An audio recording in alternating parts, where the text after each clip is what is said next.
It's still an open book as week 4 of Athletes Unlimited softball continues, and the question on everyone's mind is who will wear the gold? I don't know who's going to win, but I'm really excited for them already. Well, I hope it's Amanda Chidester. So I really hope it is her. She was second last season, so I think she has a good shot. Kelsey Harshman, KJ. I'd like to see her top of the leaderboard, maybe behind me though.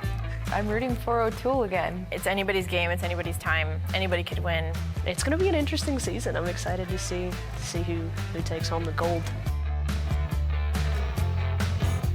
I'm in. Let's do it. This is going to be a lot of fun. Welcome to Athletes Unlimited Softball, presented by Geico. There are smiles. We've got a couple of softball games coming your way today. Another doubleheader from Parkway Bank Sports Complex here in Rosemont, Illinois, just outside of Chicago. We'll have Team Chidester taking on Team McCleney. Umbrellas are out, but we're not going to need those. We're not going to need those. Fingers are crossed. We're going to play some good softball today. Here's your Geico leaderboard. Our 4 captains are still 1, 2, 3, 4 atop the leaderboard through our first set of games yesterday. Now this is a full weekend of Athletes Unlimited softball. Doubleheaders yesterday, today, and tomorrow. 60 of the best athletes in the world competing with this unique and innovative scoring system. Points are tabulated for every single thing that you do, and teams change every week with new captains on a weekly basis. Glad to have you with us for a Saturday afternoon of softball with my partner, Madison Shipman. I am Eric Collins, and we want more softball like we saw yesterday. 2 games, one decided by 1 run, the other one decided by 2 runs. We're getting closer and closer each week to crowning a champion, and I think because of that, we're seeing players on both sides of the ball really step up. We saw 2 complete games thrown by pitchers yesterday, and we saw 7 home runs hit in the doubleheader yesterday, and one of those players that hit a home run, of course, was Anissa Urtez, and she is somebody that has been on fire this entire season. You can see her driving this one deep out to center field, a whopping 241 feet. That's going to be good for 40 points. She went 2 for 3 on the day with a home run, 2 RBI, ended up winning that MVP 1 spot. I think a lot of it has to do with what she did offensively, but also the difference that she makes defensively over at that shortstop position. Somebody else that Team McCleney said was going to have a breakout weekend was Kaylee Clifton. She ended up moving up 13 spots on the leaderboard, had a big-time home run for them yesterday, and she's looking to carry that momentum that she gained in yesterday's ball game into today. A lot of different ways that you can earn points too with Athletes Unlimited. The most effective and the largest points are given for winning things. You win the game, every single player on your roster gets 50 points. It is a plus 10 every time you win an inning. So that's a big deal as well. Of course, we're counting everything that you do hitting and pitching wise. You get points that way. And then when it's all said and done, after every game, we vote for MVPs. MVP 1 gets a whopping 60 points. MVP 2 gets 40. And MVP 3 is a plus 20. Well, Madison and myself, we're not alone. We've got another member of our broadcast crew. It's Key Michael, and she's basically everywhere at all different times. Key, where are you and what's happening? And who are you with right now? I'm in the dugout with the 4th member of our broadcast, Southpaw, for today. He's given me some gifts already. We're not going to interview him. There are some people in the stands that we're going to want to chat to, so you're going to want to stay tuned to one of my favorite people. I'll give you a hint. She plays for AU, but not softball. Oh, interesting. I love it. Thank you for the tease. All right, let's play ball. We've got Team McCleney on the field defensively. And the starting pitcher is Mariah Masson. She's going to get the ball today. Record of 1 up, 3 down on the year. I'm really looking forward to watching Mariah Masson pitch today, and she's somebody that brings the ball with really good velocity, high velocity. She's going to throw it in the high 60s, even touch 70 miles per hour, and she works all quadrants of the strike zone, so she can throw it up, she can throw it down, she can work east and west, but she's got a really good drop ball and an off-speed pitch that she's going to throw in there, and Eric, you know, having those off-speed pitches is so important going up against these types of offenses. She's comfortable wearing that orange. She was a college player at Oregon State to the Women's College World Series with the Beavers. Let's take a look at the lineup card for Team Chidester. They won yesterday, taking down Team Mulipola 4-2. You got Urtez and Ramirez in front of Amanda Chidester. Kelsey Harshman's having a great year. Tory Vidalis, Gwen Svekis, Jordan Roberts, Aaliyah Andrews, and the third baseman hitting ninth is Sidney Cheryl. Quick look around the defense for Team McCleney. You got Lorenz, McCleney, and Rhodes left to right in the outfield. An infield of Fisher and Clifton left side with Leach and Gibson on the right side. And Sashel Palacios, good to see her back out there. She got drilled with a foul ball in yesterday's game. but she's tougher than woodpecker lips. Back at it the next day. First pitch of our ball game misses low to Anissa Urtez. Great year for Urtez. Currently 8th out of 60 players on the leaderboard. Little humpback liner. Aubrey Leach with the squeeze. 2 pitches, 1 out. Second baseman, number 10, Abby Ramirez. Masson, an opportunity to move up the leaderboard. We've seen good pitching performances in each of the 2 games yesterday. We had one of the starters go the entire distance, Danielle O'Toole, and then in the nightcap, Alyssa Denham. And both O'Toole and Denham just sprung up the leaderboard, which you can do if you pitch the 7 innings and pitch 7 innings effectively. Yeah, of course, because every out that you record is 4 points for those pitchers. That's how they're going to move up on the leaderboard. So Abby Ramirez, foul. Being able to throw those complete games is really important, of course, for getting those team wins, but also those individual points for those pitchers. But it's really hard to throw a complete game here in this league just because of how good these offenses are, because of how quickly they make adjustments. Taking a look at Danielle O'Toole over in the dugout right now, the most successful pitchers that you see here in this league are pitchers that are able to change and adjust their game plan throughout the ball game. Yeah, Danielle O'Toole was able to go through the lineup 3 times yesterday. Went through Team Jaquish's lineup 3 times, which is amazing.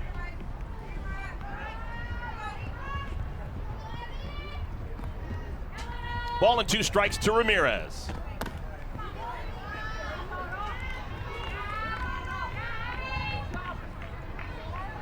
Abby moving on up. Currently 19th out of 60 players on the leaderboard.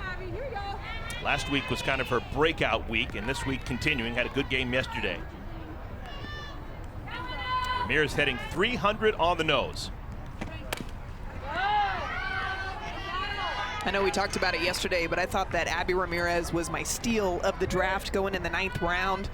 She's somebody that seems to be coming on really strong, both offensively and defensively. And I think for Team Chidester, you might see some people that are playing in positions that they don't normally play because Team Chidester was working to get Abby Ramirez in the top of that lineup offensively because of that breakout weekend.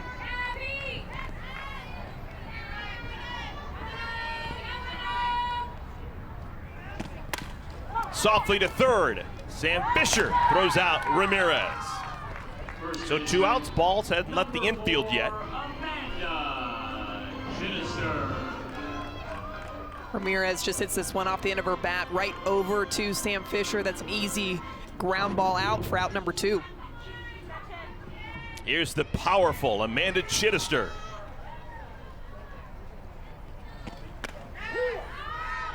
Chitty making the revelation earlier this year that this will be her final pro season. She's got a chance to go out with a bang. Currently 2nd among all 60 players on the leaderboard. This is very unlike Chitty. She's taken 2 pitches without one of those massive swings of hers. Wonder if maybe she was looking for something maybe a bit more off speed or a drop ball down in the zone.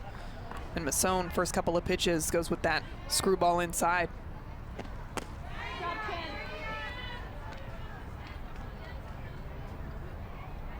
Chitty beginning her day 16 points behind the leader, Haley McCleney.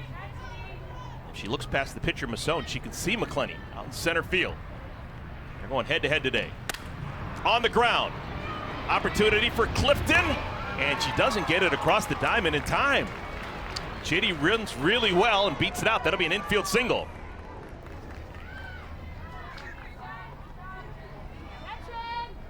Well, that puts a runner on board for Kelsey Harshman, who's coming up next, who, Eric, I think has one of the best opposite field swings that you're going to see here at Athletes Unlimited. Back in week 3 on Friday, hit that one deep out to left field. On Saturday, hit another one over the fence to left field. Sunday, just continuing that streak of hitting the ball opposite field. Seems like that's where a lot of the pitchers tried to throw her. And I like that idea there for Mariah Masson, going with something different, trying to challenge her inside, force her to be able to get that barrel out in front. Now, granted, she has very quick hands, so she can absolutely do it, but she is so good at going with those outside pitches.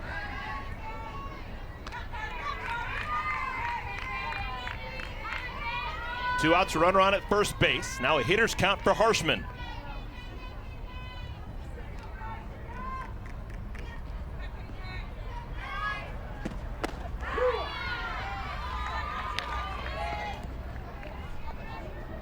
Harshman, 10th on the leaderboard. He's got the batting average well above 400. 433, 13 hits in 30 at-bats. To left field, as she's prone to, but right in the tracks of Amanda Lorenz. So the 2-out base hit by Chidester goes by the wayside. When we come back, we will see Team McCleney heading to the bat rack.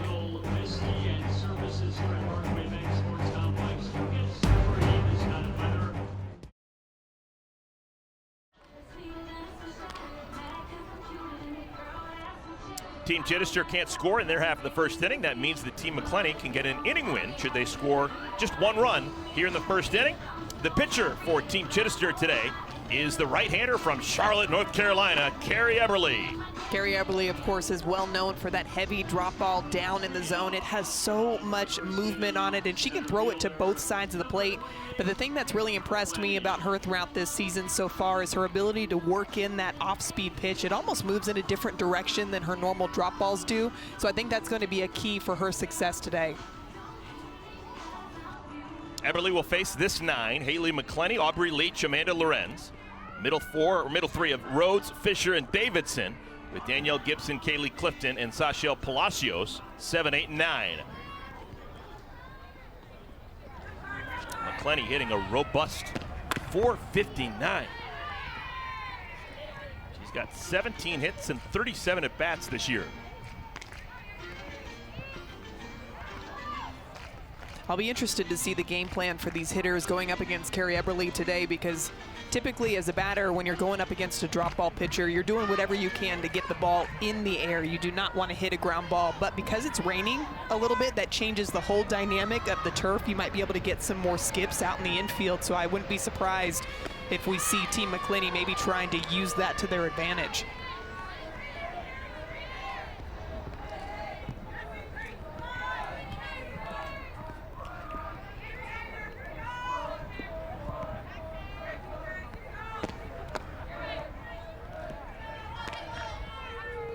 Carrie Eberly from Charlotte, North Carolina. Started her college experience at Virginia Tech in the ACC. And then finished off her college playing at Oklahoma State.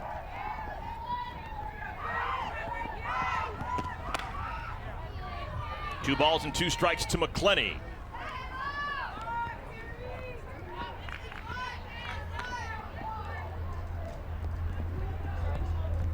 Been a whole bunch of players first 3 years of Athletes Unlimited from Oklahoma State. Samantha Schau, first couple of years. Haley Busby, Riley Bayless. Allison Febri. Oh my goodness.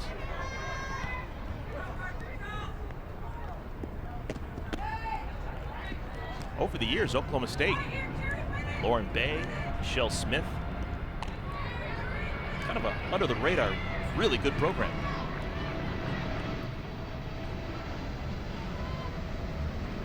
Three balls and 2 strikes. McCleney has seen everything Eberly has to offer. Here's the payoff pitch. Right back to Eberly. Uh-oh. Great job by Chidester to stay on the bag. That saved the boo-boo.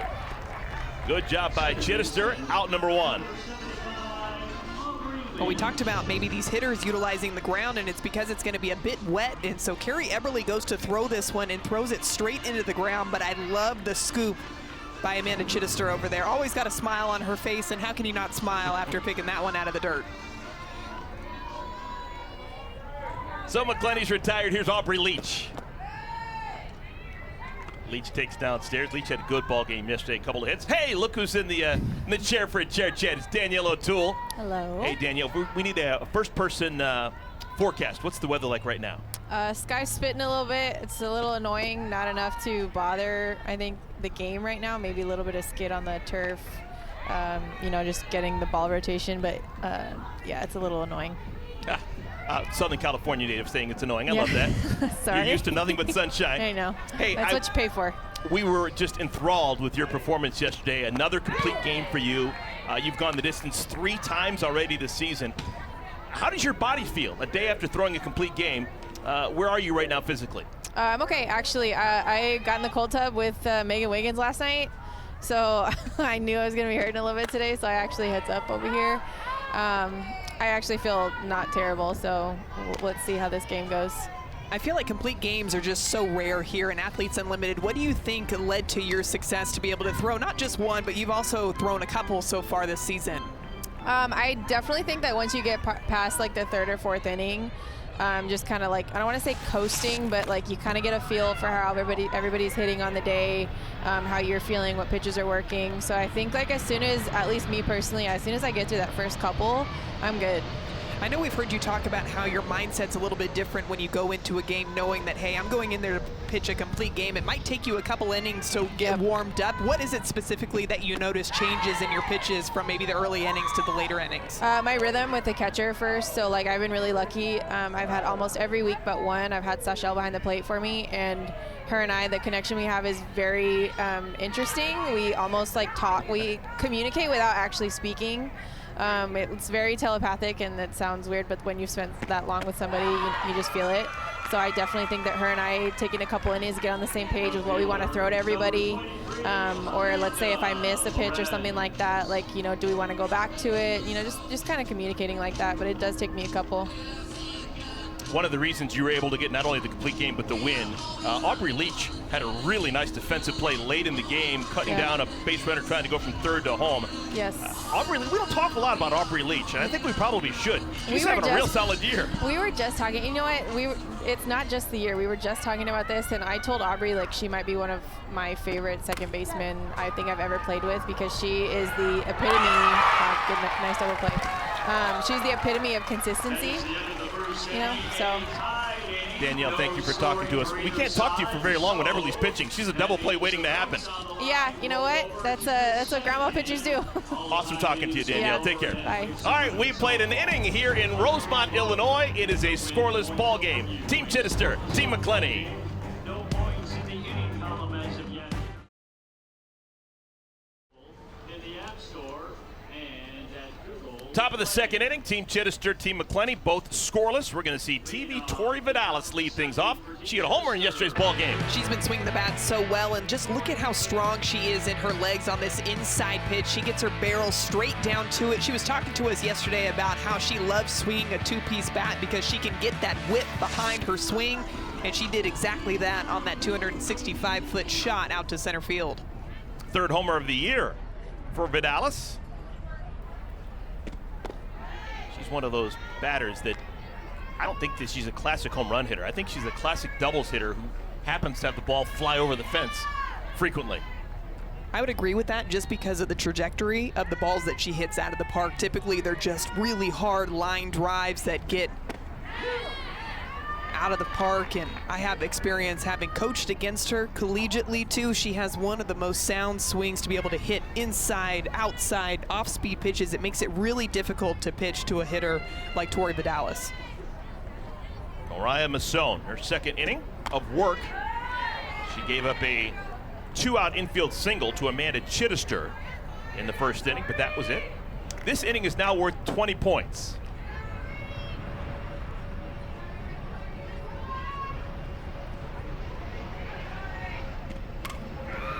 Two balls and 2 strikes. Hey fans, it's time to earn points just for watching. If you're an Unlimited Club member, enter the code on the screen into your Athletes Unlimited app to earn points and move up the leaderboard. To get the app, download it today for free and get access to great AU content and experiences all season long.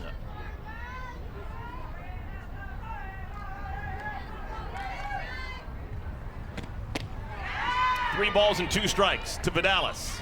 You can see Mazzone throwing a heavy dose of outside pitches to Tory Vidalis, and the reason is because in AUX, when Mariah Masson got asked to join AUX, the very first pitch she threw was to Tory Vidalis, and it was a home run over the left field wall. Welcome to Athletes Unlimited. Softly right side, Leach, 1 down. The catcher, number 21. It's a good way to adjust, though, again, knowing that Tory has so much power on the inside half of the plate. Masson just working those pitches both up and down in the zone outside to get a nice easy ground ball over to Aubrey Leach. Here's Gwen Svekis.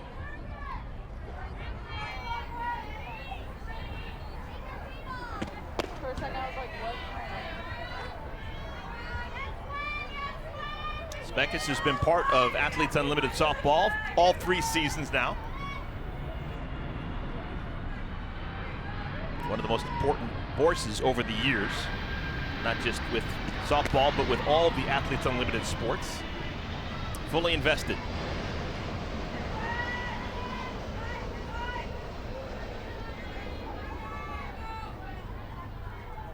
Heck of a player, too. Hard and foul. 69 miles per hour and came off the bat probably 80. I think she hit it over to Team McCleney, team facilitator, Ellie Cooper, standing in the opening of the dugout. She looks to be okay, though. They do have screens available. 1-2. Get a better view when you're in the opening, Eric.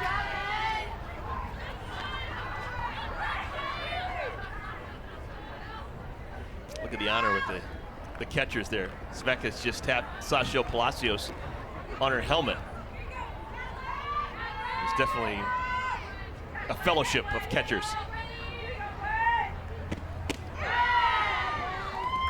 Did you ever catch one day in your life any level of softball that you played, Madison Chit? I did. I have caught before. My knees did not like it very much. I tried to catch when I was in travel ball, and then I had one bullpen session when I was a volunteer assistant at Tennessee, and that was the end of my catching days. Svekis draws the walk.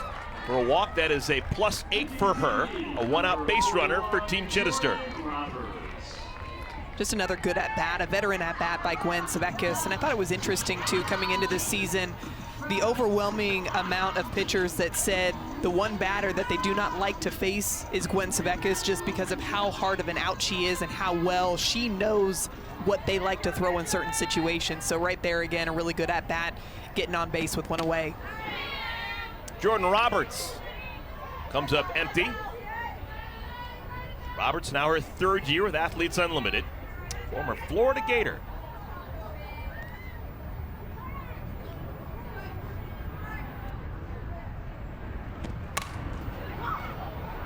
Oh, 0-2 to Roberts. I'm gonna go in the Wayback Machine. Jordan Roberts, a catcher at Florida, now playing pro ball here in the Chicagoland area. There was a player by the name of Kristen Butler about 15 years ago. Man, could she mash. One of the best catchers of her era, played at Florida, and then played National Pro Fast Pitch for a number of years. Something in the water down there in Gainesville. Uh-oh. Roberts is hit with an 0-2 pitch. That's the last thing that Masson wanted to do. There are now runners on at first and at second. Center fielder, number 11, Aaliyah Andrews. Athletes Unlimited Softball on ESPN is brought to you by Geico. For bundling made easy, go to geico.com. So Masson walks Svekis and then hits Roberts. Runners at first and at second with 1 out. After having a really good outing, too, back in the 1st inning, you want to carry that momentum into the 2nd. Got that first quick out to Tory Vidalis, but then these 2 back-to-back free passes. Now with the bottom half of the lineup up for Team Chidester, it just always feels like these pitchers, when they give up the free passes, these offenses take advantage of it. So we see Alicia Ocasio coming in to pinch run for Jordan Roberts. One Gator replaces another Gator. Here's Aaliyah Andrews. A lot of different options here for Aaliyah. Runners at first and at second. Called strike 1.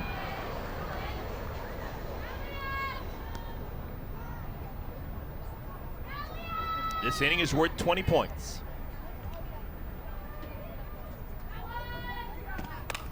Right back to the circle. Masson gets the out over at 3rd, and it's an easy out. They're now 2 down. Third baseman, number 1. Good heads-up play by Mariah Masson, just knowing that this ball hit sharply back to her, that she was going to immediately fire over to 3rd base. Sam Fisher had to backpedal a little bit, but she was still able to get there to get that force out. Number 9 hitter, Sidney Cheryl. Last hope for Team Chidester here in this 2nd inning. And she fouls the first pitch away, left side. Cheryl looking for her first professional double. She was a doubles machine as a college player at Florida State. In the history of ACC softball, no one with more doubles than her. She had 82 doubles. It's a huge number. 2 hits as a pro, both singles. She's 2 for 11. On the ground, Leach smothers it, not in time, and Ocasio, what base running, comes around to score. The decision to pinch run Ocasio for Roberts pays off for Team Chidester. It's a huge difference maker in the jump that Alicia Ocasio got to be able to score on that ground ball. A great defensive play by Aubrey Leach. You can see just how far she was shaded up the middle, had to dive into the 3-4 hole, just not able to get that throw there in time, and Alicia Ocasio did not hesitate at all, rounding third base, able to score easily on that play. The ball hasn't left the infield yet. And look at all this traffic, and now a run scores for Team Chidester. It was a walk, a hit batter, and then an infield single scores the game's first run. It's those free passes. You just get the feeling that you cannot give these offenses any extra outs, whether it be free passes or having an opportunity to catch a ball in foul territory. If you give these offenses another shot, they are going to take full advantage of it. 2 balls and a strike to Ortez. We even saw yesterday when Kaylee Clifton hit that home run. There was a pitch right before that. She had a foul ball down the left field line. And now granted, Savannah Jaquish did everything she could. She just ran out of room. But if that ball's caught, that completely changes the entire dynamic of the game. Yeah, Clifton eventually hit that home run and got MVP points and just got a huge day for her. Inches. 3 balls and 2 strikes to Ortez. So with 2 outs and a full count, base runners will both get a head start. Andrews from second, Cheryl from first will both be off with the pitch. There they go. And that is a foul ball. Talk about inches. I think already we're getting a good idea of just how much the ball's skipping on the infield too. Just that light sprinkling or spitting, I think is what Danielle O'Toole coined it. But that one hit hard off the bat of Anissa Ortez, and as soon as it hits that turf, it just picks up speed down that right field line. Now, you've played on this field as a professional. This is the only ballpark in the United States built exclusively for professional softball. It's been in play for over a decade. You always get a true hop here on the turf. The rain adds an extra dynamic. That's going to make it through, and another run will score. Andrews rounds third, the ball is cut off, and now Ortez will have to scamper back to first, but it is a 2-0 lead for Team Chidester. It's a great adjustment there too.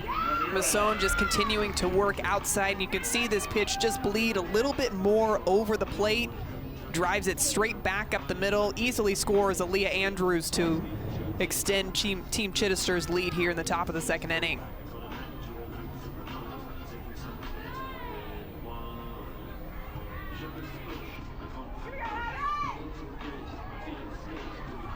That hit by Anissa Ortez, the first time that the ball leaves the infield for Team Chidester. This all began with 1 out, the walk to Smekis. Jordan Roberts on an 0-2 pitch was hit. It's kind of a stealth semi-big inning for Team Chidester. Not a lot of big wall-banging hits. But this is death by 1,000 cuts if you're Team McCleney. Abby Ramirez. She's down in the count 0-2.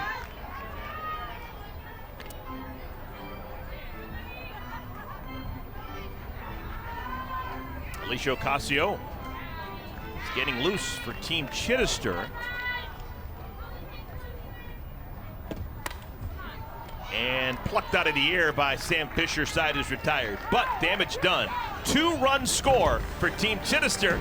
Team McCleney will try and answer when we come back. Just getting started on this Saturday. Let's check in with Jenna.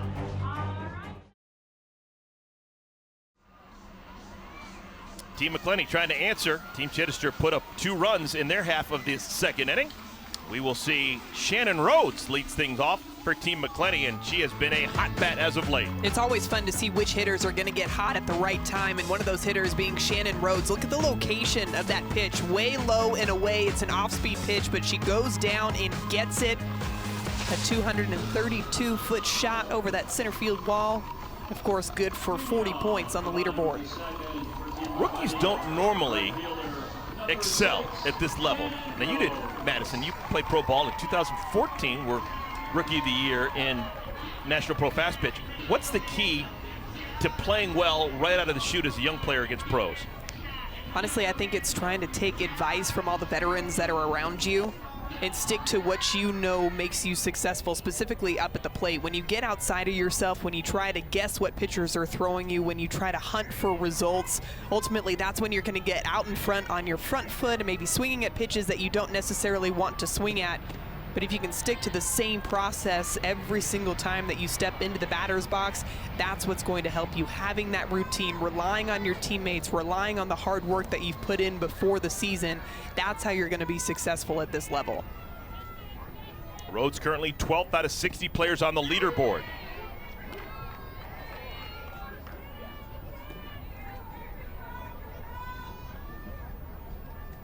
Rhodes played both at Oregon and at Texas as a college player.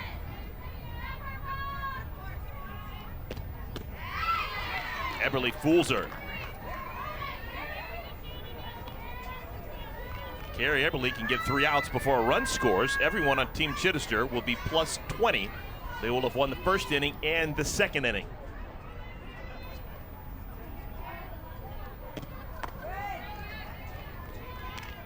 Three balls and 2 strikes to Rhodes.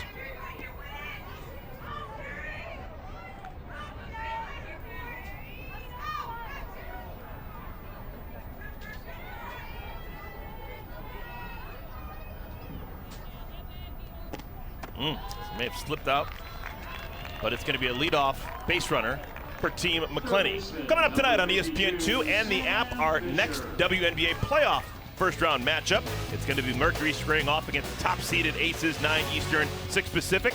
Best-of-3 series. The Aces currently on top, 1-0.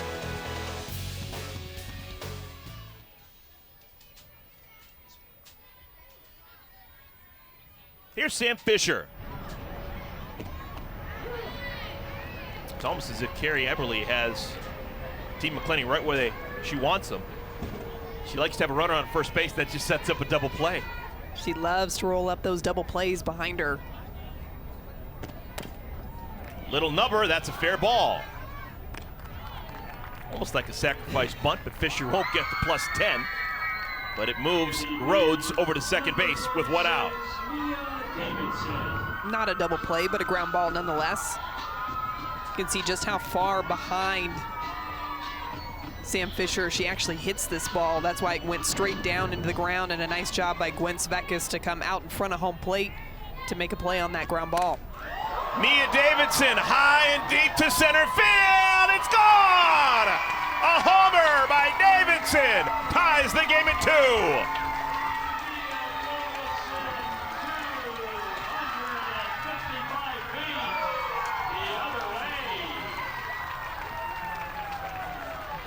Mia Davidson, home run number 3 on the year. She's the all-time SEC home run queen for a reason. This pitch, outside drop ball. Look at the way she gets her barrel underneath this pitch. That's always the goal, is to hit the ball where it's going to end up and not where you see it. And Mia Davidson does exactly that. She anticipates the movement on that pitch down in the zone. Quick hands underneath it and lifts it out to right center field. If you can elevate a ball thrown by Carrie Eberle, you've done something. For every run during this year's Athletes Unlimited softball season, Aspiration is planting 10 trees. Heading into week 4, 1,990 trees have been committed this season thanks to Aspiration's support.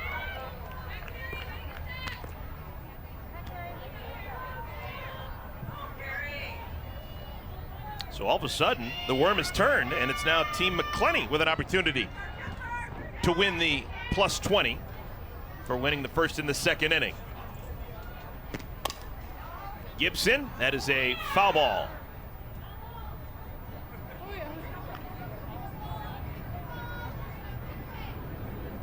It's been rookies here in the second inning against Eberly. Shannon Rhodes, the rookie, drew the walk. Mia Davidson, the rookie, hit the homer.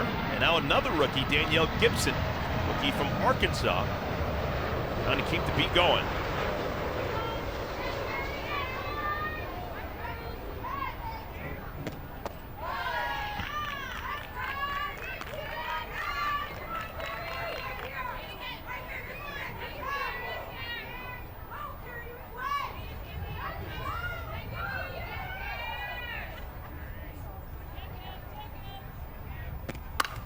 Hard into right field. Two-strike base hit for Danielle Gibson. One out base runner for Team McCleney. A solid at-bat by the rookie, too, just waiting for Carrie Eberly to elevate something a bit more up in the zone. She just hammers that one, a hard line drive out to Tory Vidalis out in right field. Good-looking young hitter.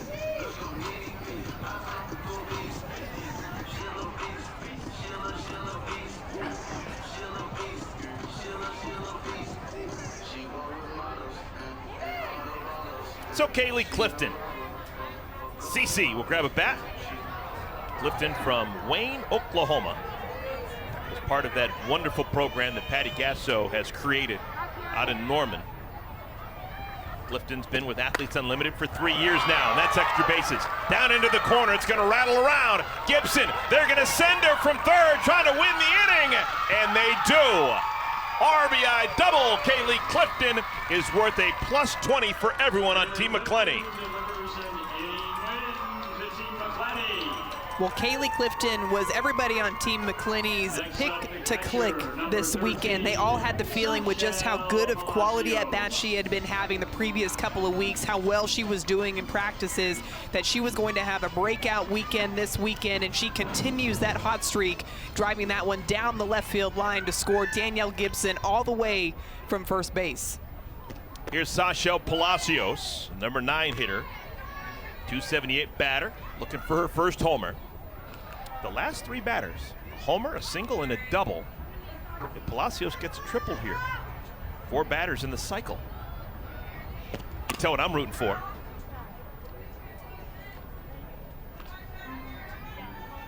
Kaylee Clifton struck out her first 2 bats yesterday, then hit the home run, and her first at bat today, a double, turning her season around. I think that's a great example, too, of just sticking with the process. Not every single time are you going to get the result that you want. With those first 2 strikeouts in yesterday's ball game, it would have been really easy for Kaylee Clifton to get down on herself, get really frustrated, but she knew that she was going to have another opportunity in that ball game to make a difference with her bat. She learned from her previous at-bats and then went yard in the 3rd one. I'm not a psychologist, but you can't help but think that all the confidence that Clifton's teammates had in her coming into yesterday's game may have seeped into the noggin and put a little pep in her step and allowed her to unlock the talent that we know is there. Yeah, absolutely. When you have Haley McCleney coming up to you saying, hey, you're going to have a big weekend this weekend, I believe in you. When you have Amanda Lorenz coming up and saying that to you, that has to give you a ton of confidence up at the plate. Just outside. And the count is 3-2. Carrie Eberly has struggled. That's the 4th time, first time through the lineup, that she has gone to a full count against a batter.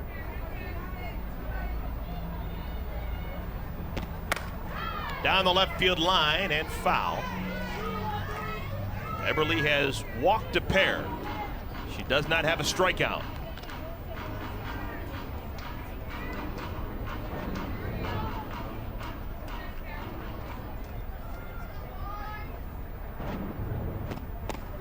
Called strike 3.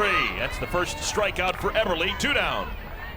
It's a good adjustment by Eberly, too, and you could see the frustration on her face there looking back at how she reacted after that hit by Kaylee Clifton, and here she comes back with the drop ball inside. Such good movement. You can see how she uses her whole upper body to get on top of that pitch. That downward rotation. It's a good-looking spot. Here's Haley McCleney. All right, Madison, if you're a batter, and you were clearly elite in your day, and you're looking at Carrie Eberly, it's almost as if Eberly moves the ball around before she brings it forward. Would that mess up your rhythm? So you'll notice how when she goes to release it, her arm is bent and then it elongates as she goes through the circle. So one thing as a hitter that when I was facing pitchers that had a tendency to do that is I always had to look where the ball was going to be released. If I tried to track the ball the entire time, there was going to be a lot of moving parts, and that's where my eyesight got a little bit distracted. So I always tried to keep my eye level right there about thigh high. That way I wasn't worried about anything else that was happening with the ball. Another pitcher that it reminds me of course, coming from a different side of things, was Kelani Ricketts. She would do a little bit of the same thing where her arm was bent at the beginning of her motion, and then by the end she was letting it go way down at the bottom. So I always had to focus on where she was actually going to be releasing the ball and not watching it from the start. Confident strike thrown by Eberle, 2-2. McCleney bounced to Eberle an inning ago. McCleney beginning the day atop the leaderboard. Number 1 out of 60. Ooh, she got the benefit of the doubt. Ooh, looked like a strike to me. You do know I like swinging at high pitches though. Looks like it's clipping the top part of the strike zone, but not called. I think Wentz Vekas wanted that one called for a strike too. 3-2. That is a base hit. Coming around to score is Clifton. Another run in for Team McCleney. It's a 4-2 lead. Second baseman, number 75, Aubrey And when you get the Leach. benefit of a pitch called a ball on the pitch before, you know that somebody like Kaylee McCleney is going to take full advantage on the very next pitch, driving that one out to Tory Vidalis, who gave it her best effort to try to throw out Kaylee Clifton from right field, but just not able to get that throw there in time. RBI single for Kaylee McCleney. Here's Aubrey Leach. Leach walked an inning ago against Eberle. She is the 8th batter of the inning.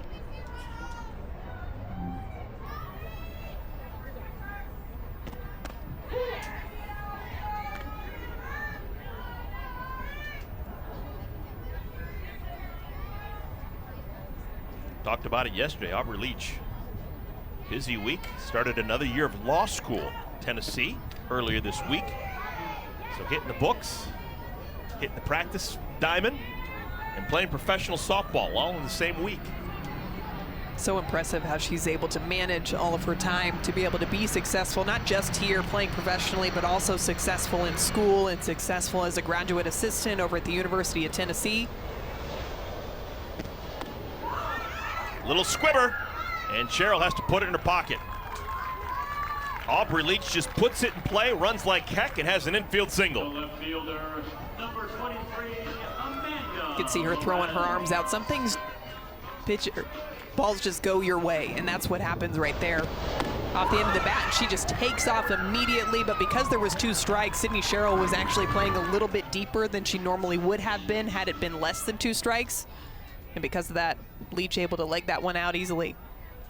Here's Amanda Lorenz, and Lorenz is due. So far this weekend, she is a very un-Lorenz-like 0 for 5, and she's accounted for 6 outs. Went 0 for 4 yesterday and hit into a double play an inning ago.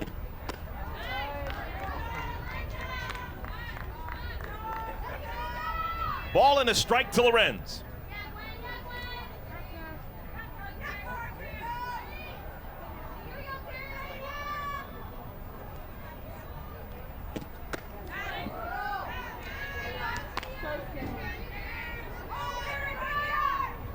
Already 49 pitches thrown by Eberle.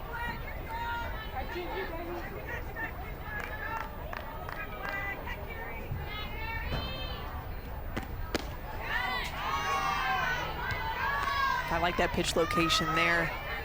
Was called for a ball. It seems really to be that off-speed pitch that has not been going in the spots that she wants it to. A couple of times Gwen has set up in one position, and when she throws the off-speed, it goes to the other side of the plate. Here we go, hits that location with that off-speed pitch. A couple of times it almost seems like it's fallen out of her hand, and because of that, she's had to go to her bread and butter, which is that drop ball, which seems to be the pitch that Team McCleney is going up there to hit. Both runners will be in motion.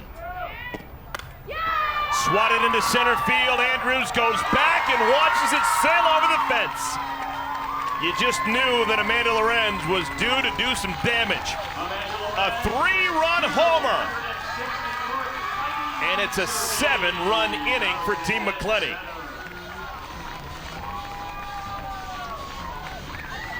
We know that Amanda Lorenz loves to hit in 2-strike counts. She is so good at her plate coverage, adjusting to different speeds that the pitcher's bringing in there. And this one's a 55-mile-an-hour off-speed pitch coming out of the hand of Carrie Eberle.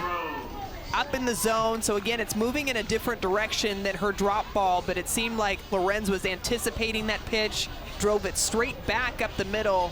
It's a sweet home run swing by Amanda Lorenz. Second homer of the year, RBIs 6, 7, and 8 for Lorenz. And that's going to spell the end for Carrie Eberle. She throws 38 pitches in the inning and is not able to get back into that dugout. So a pitching change. Alicia Ocasio replaces Carrie Eberle. We'll tell you more about AO when we come back to Rosemont.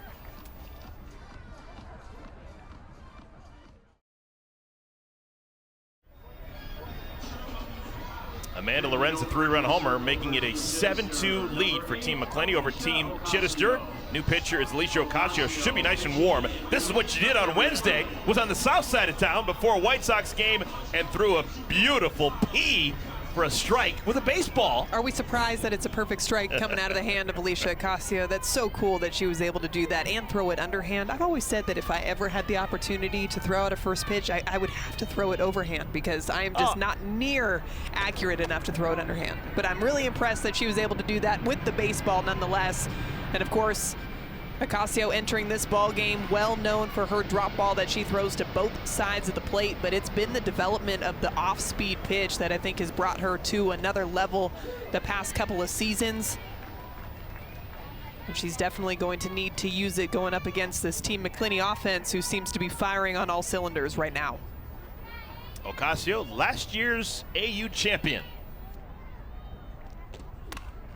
Off the bat of Shannon Rhodes. Urtez throws out Rhodes and the side is retired, but 10 Team McCleney batters come to the plate and 7 of them score.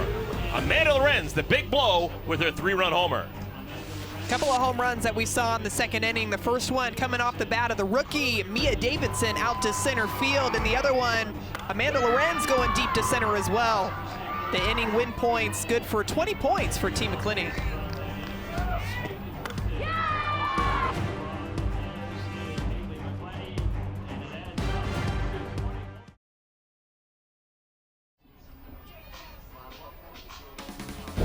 It's your responsibility to keep playing. The reason you can play is because Megan Wiggins and I have kept playing. The reason Jordan Roberts had an opportunity to play this year is because Gwen Svekis has continued to play. Continue to play so the people below you have the opportunity to do this and have their life change the way we all did. Because I think we all are leaving here in the next couple days nowhere close to the same person we were when we came in. I'm not gonna lie, I actually got goosebumps every time I hear that speech. It's, man. And look who's here. The great Kat Osterman is back in town for the weekend, and hey, Kat, it's great to see you. You're smiling, you look great. How you been?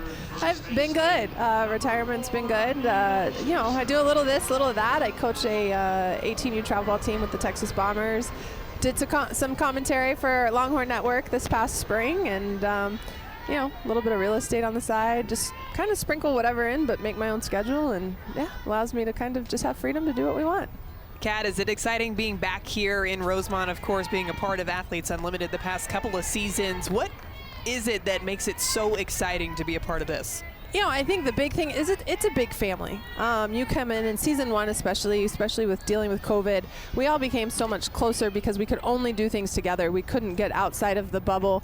So that sparked a lot of close relationships. And then even going into season 2, we had a little more freedom, but you still saw people hanging out in big groups, and our Friday Night Light chats were so impactful for everybody. And it's just great to be back. Obviously, still follow it religiously. AUX, and this season we've been watching at our house nonstop. And if we're not home, I have it on my phone. So, but it's fun to watch because, in my opinion, it's a little more exciting with the points and all of that going on. So, you know, just I still follow it and love it, and wanted to come back, see some familiar faces, catch up with everybody. So it's been fun. A lot of big hugs, and you know, last night out on the porch catching up with whoever wasn't playing, making sure I got time to talk and say hi to everyone. And we talk in this league just about how hard it is for pitchers to throw complete games. Of course, you throwing several yourself. What do you think it is the key to being able to last a full 7 innings, going up against some of the best hitters in the world? Well, I think the key is, one, you have to have a change of speeds or a change of eye levels. And then two, just being able to have command of your pitches as far as believable balls go. So competitive pitches that aren't necessarily strikes or over the plate. And I think a lot of times you get pitchers from college who are used to throwing strikes more often than not, and in situations where, yeah, you may go right at a hitter in college against a Megan Wiggins or Amanda Chidester. You know what? You may throw that rise ball in a 2-1 count, and if she doesn't swing, it can get you 3-1, but you know what? She also might swing. So it's getting comfortable and figuring out how to stretch the zone in the counts that might usually be in a hitter's favor, but at the same time, trusting your stuff and knowing that at the end of the day, you have to make your pitches. And I think, you know, we're seeing it a little bit more and more. I was so impressed with Alyssa Denham last night. She just was able to, I think, spot her off-speed curve off the plate a little bit more, which got some hitters reaching. But that shows, after 1 year, a level of maturity that she did something different to be able to go 7 innings. So I feel like since you're retired, I can ask you this now. Was there any hitter here at Athletes Unlimited that every single time she came up to the plate, you were like, man, this is a really tough out? Oh, there's a few. Savannah Jaquish is always a hard out, especially after you faced her a few times. I know, I think early in season 1, I got her out, and then after I gotten her out a few times, I was like, all right, I don't have any more tricks up my sleeve, so how are we going to do this? And she made me pay a couple times. Hannah Flippen is just so phenomenal at getting bat to ball.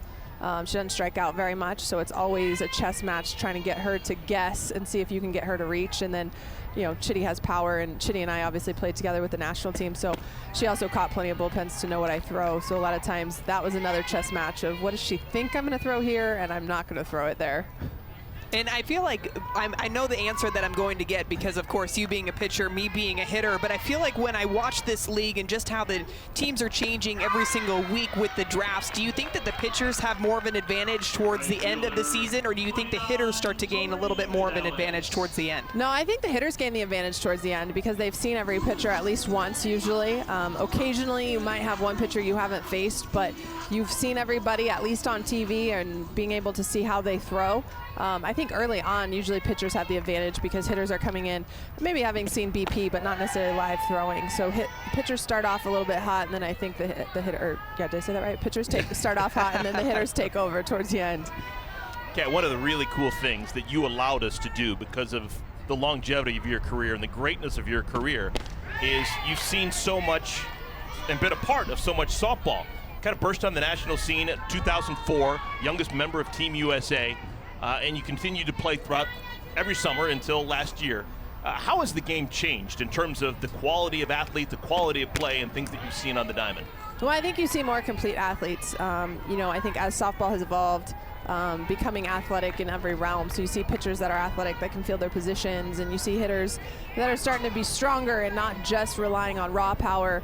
And then obviously technology comes into play when you have, you know, video review, and you can go back, you know, everything's aired on TV now. You can go back and watch it and see what a pitcher was doing. So it's evolved so much, and so I think that gives an advantage to hitters a lot of times. But as a pitcher, I think if you use it to your advantage, then it helps as well because you can see where hitters' swings or where their holes are, what they chase off the plate, things like that. But you know, I think the other thing is the game's kind of gone away from the small ball. I will tip my hat. I think Aubrey Leach does a good job of mixing small ball in with her game.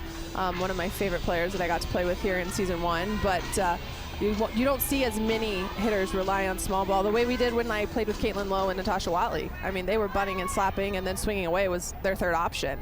And now it's more everyone's swinging away, and oh, if I'm struggling, maybe I'll go to small ball. Well, and I know you're in retirement, excuse me, but I'm going to have you put your pitcher's cap on really quickly. How would you pitch to Gwen Sebekis, who's up at the plate right now? You know, we joked I never struck her out. I was kind of frustrated about that. You know, I think you start her off hard in, and then I think you extend away. If you have a drop ball away, you can usually get her off the end of the bat. Occasionally late in the count, she'll chase an up pitch. You just can't let her get comfortable middle in, because I think that's where she really wants it. But if you start there and then expand, you have a little bit more success. Before the game, Kat, I was talking to Madison, and I know you guys played professionally together. And I asked her, did you ever face Kat? And she said no. For so many people, it's kind of like a feather in their cap. I faced Kat Harshman. You could have struck out against you, but it meant something to face you over the years. What was your kind of moment when you were a young player and you faced someone who you considered to be great as a young player, and you were either to get them out or at least be able to say, I pitched to this person? You know, I was really fortunate, Eric, in 2000 on the USA their Central Park to Sydney tour. I got to play against them as a 17-year-old in travel ball. So being able to pitch to, you know, Stacey Newman and Crystal Bustos, Jennifer McFalls, Dot Richardson, Lisa, Michelle Smith, all of them. I mean, they started their reserves, and then after one time through, all of a sudden all the big names came in the middle of that game. So it was really fun to be able to face them, and I think that was kind of the feather in my cap. And my dad prepared me well with the whole, it's a win-win either way, no matter what. So I got that really early, which was cool. But I think it's been fun now to look back and, you know I played against Natasha Watley as long as I did, that I got to face Caitlin Lowe in college, and we had some epic at-bats against each other. Charlotte Morgan, who's a facilitator here, she's one of the best hitters that I had a hard time getting out in pro ball. So there's so many hitters that are just great and have made a name for themselves in the game that I'm fortunate I got to play either with or against, and sometimes both. See, I feel like I lucked out because even in our scrimmages in professional, I never hit off of you. Although I did see enough batters strike out that I feel like I know what it would be like to be in the box against you. They must have wanted you behind me during our scrimmages. Kat, we're going to let you enjoy your weekend. I had an absolute joy just reconnecting with you. Hope you're living a great life. Great to see you. Thank you guys so much so glad to join you. Always like saying this, the great Kat Osterman. We'll be back in a moment.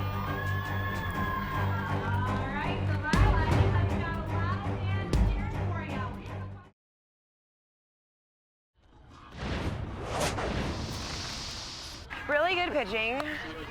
Atta girl, here we go. Bunt! Let it go, let it go.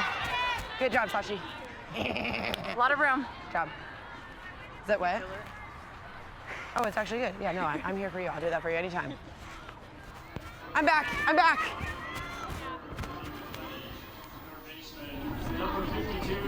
That's our Into the Game with Air National Guard, talking with Sam Fisher, and we vote for MVPs after every game, and if we voted for best teammate after every game, I think that she'd always be in contention. Best sound effects, too. I feel like we need her to voice some of the sound effects that we use in these broadcasts. And she's doing pretty well. Look at that rank. 6th on the leaderboard. 6th out of 60 is Sam Fisher. We will see Fisher, Davidson, and Gibson batting in the 3rd inning. We've got an inning win on the line. Should Team McCleney score just 1 run, it'll be an inning win. Alicia Ocasio beginning her first full inning of work. Ocasio coming on for Carrie Eberly to get the final out of our 2nd inning.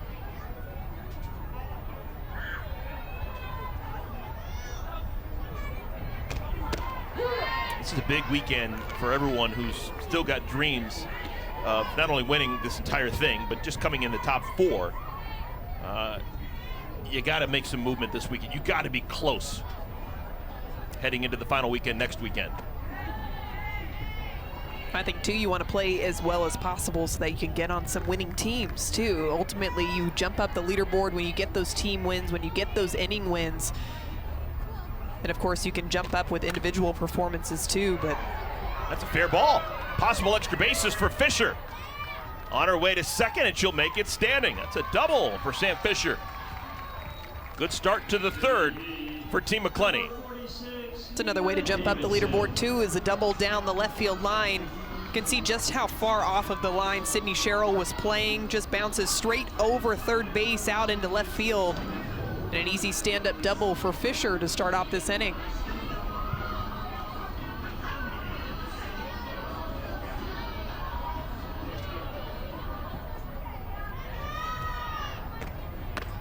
Obviously, you want to finish in the top 3 get a medal, but you finished in the top 4 at the end of the season. You're assured of being captain week 1 next season if you're already thinking of 2023.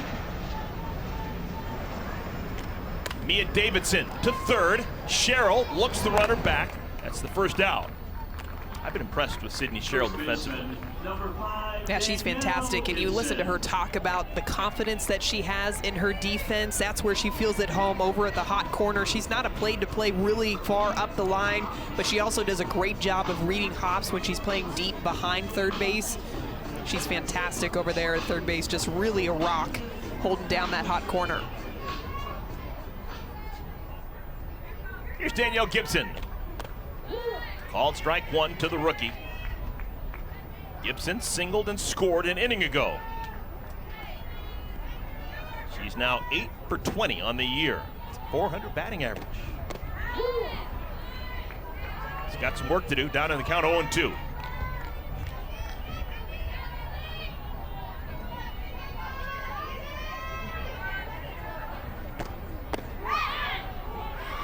Soft and softer from Ocasio here to Gibson.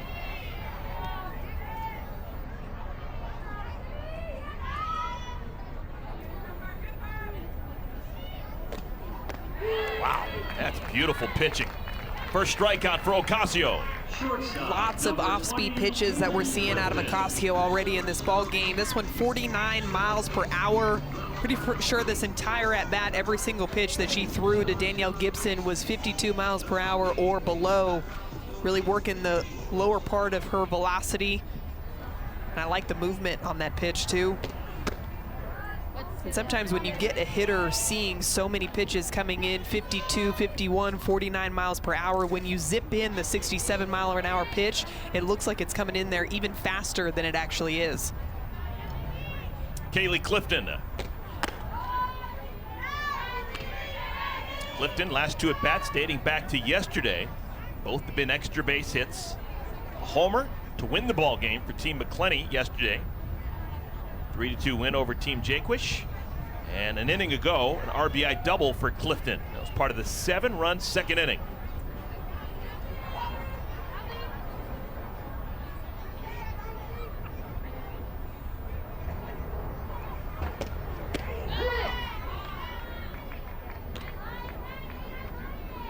Ocasio from that prolific Florida Gator program. She was always part of good staffs. Kelly Barnhill, Lauren Hager. Off the end of the bat, but that's carrying. Wow, that's gonna get out of here! It's a homer! Kaylee Clifton, her 3rd consecutive extra base hit, and her 2nd homer in as many days.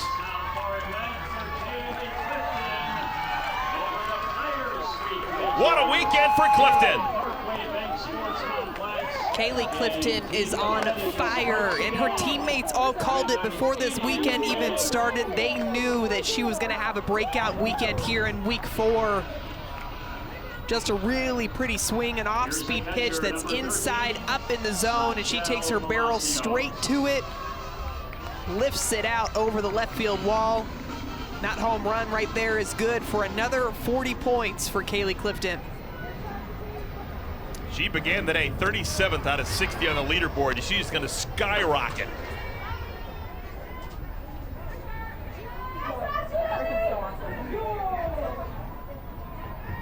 Sachel Palacios. Team McCleney has now won all the first 3 innings. It's plus 30 for everyone, even the players who haven't played are plus 30 already in the game. And they'll never have to give that back.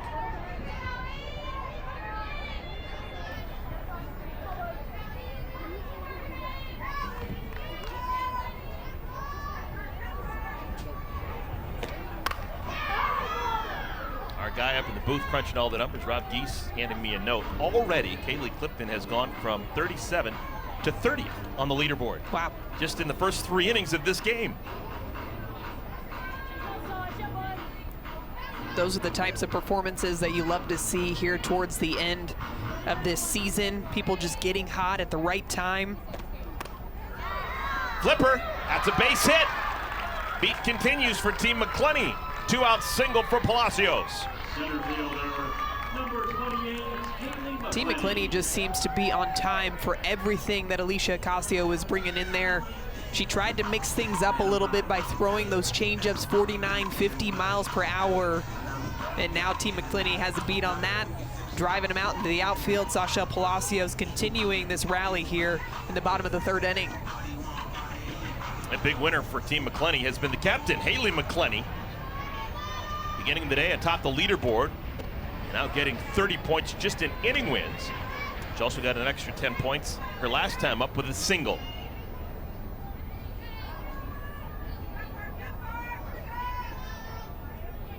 McCleney is 18 for 39 on the year.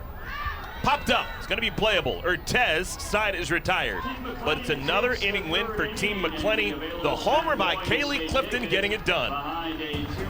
Well, and of course, it's Team McCleney's pick to click. It's Kaylee Clifton going yard yet again, an off-speed pitch. She's perfectly on time, drives it way over the bleachers in left field.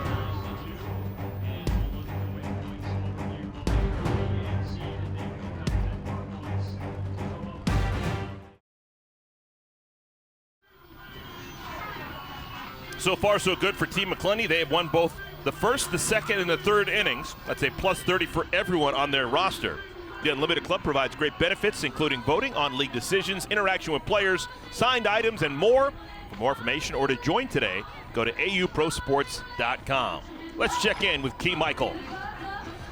Cassidy, I find it so weird to see your full name, but Cassidy Lickman, I know we just talked to Cal Osterman. You are Volleyball Athletes Unlimited royalty, not only as a player, but you've just become our director of sport. I have, yeah. A month ago, I took the job and transitioned full-time staff for AU. Welcome to the dark side. But you've had a pretty exciting 2 weeks. What have you been up to? Yeah, I actually got to go to the end of our lacrosse season, so I watched the last 2 days of lacrosse, which is awesome. It was my first time seeing them. And then I went to Boston to do a TEDx talk about Athletes Unlimited, so that should be coming out soon. You're all over the place. And then on my way back to California, came out here for some softball, because I've never been to Rosemont before, and this is like everybody's favorite place in AU. Yes, so it is. Excited to be here. It's the hub of all sports, but you got to see Sherry Kemp in action, I hear. I did. There was a partnership game. A bunch of our partners came out. It was really great the other night. Sherry Kemp pitched for both teams, so she pitched a double complete game. She's another one who does it all. She was amazing. Yeah, she just threw just strike after strike, and it was so great. And just to see a legend in action, it's so fun. Legends upon legends here. Well, I know we don't pick favorites, but if you were to, who would you be choosing out there? I mean, Team Purple's down right now, but go for the underdog. Why not? I am always going to root for Gwen Spekas, and I'm also a big Chitty That's fan. a fact. Write that in pen. Chitty's last year. You got to go for it. You got to. Well, thanks so much for being on the Key Cam. It's becoming a routine. I feel like I'm going to get you every season from here on out. I'm in. Thanks, guys. Thanks. Thank you, Key. Thank you, Cassidy. What an unusual play that was to begin our fourth inning.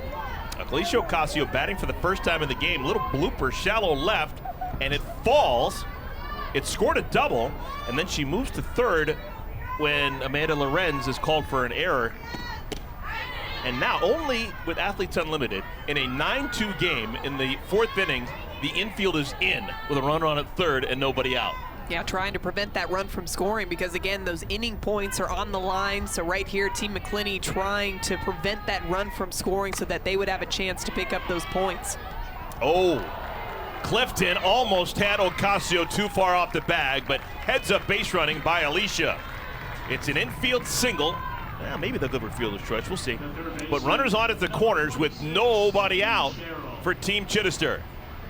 Good placement by Leah Andrews, too, just knowing that you got speed on third, speed up at the plate, of course. Taps it over to short. Goes for the fake throw. I think if Sam Fisher was back at third base, they might have been able to get her out, but because Sam was having to play up to respect the short game for Leah Andrews, she wasn't able to make it back to third base on time. All right, it has scored a single for Andrews. So a double and a single. First two batters in the fourth inning against Mariah Masson. Sidney Cheryl.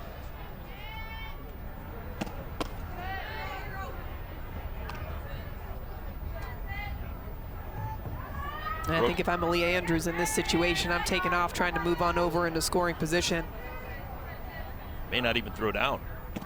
There she goes. And a solid single for Cheryl. That'll drive in a run. And Andrews has to get back to the bag quickly. 3 consecutive hits for Team Chidester to begin the 4th inning. Great swing, too, by Sidney Cheryl going opposite field with that pitch. High velocity pitch. You can see the arm side run to it, too, so it's continuing to move away from Sidney Cheryl, but she doesn't try to pull it to the right side. She goes with it and just drives it straight through that 5-6 hole for a base hit and an RBI. All that was done with the bottom third of the order for Team Chidester. 7, 8, and 9. And now with still nobody out, back to the top of the order, and Anissa Urtez. This game can turn.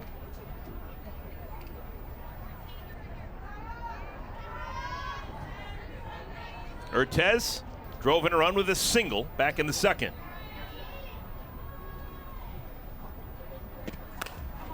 Into center. Play is made by McCleney. He's got a great jump. Out number 1. You can see the way that the flags are blowing. The ball's carrying out towards the outfield, and Haley McCleney getting a great jump on this one. As soon as it was hit off the bat, immediately took off, sprinting forward. Even threw the ball to second on the run, just not able to get Aaliyah Andrews for that double play. I've talked to outfielders over the years. A lot of times we have these microphone on outfielders, and they'll say sometimes you can get the good jump by the sound that the ball makes off the bat. Yeah, definitely. You're always listening to the sound that it makes off the bat because it's very different when it's hit solidly on the barrel versus maybe off of the end of the bat. And talking to a lot of outfielders, too, they take into account whether it's a righty or a lefty hitting up at the plate, too, the direction in which the ball's going to swing off of their bat. If you've got a lefty hitter going up against a lefty pitcher and they hit the ball to the left side, typically it's going to continue to tail towards the left field line. Good play by Masson to get the lead runner at 3rd. There are now 2 outs. Runner still on at 1st and at 2nd. Our Sunday night baseball game is the 5th annual MLB Little League Classic from Williamsport, Pennsylvania, historic Bowman Field, 7 miles from where the kids are playing. It's the series finale between the Red Sox and the Orioles. 7 Eastern, 4 Pacific on ESPN with a special Kids Cast edition over on ESPN2. Our coverage begins 6 Eastern. Baseball tonight, Sunday night countdown on ESPN and the ESPN app.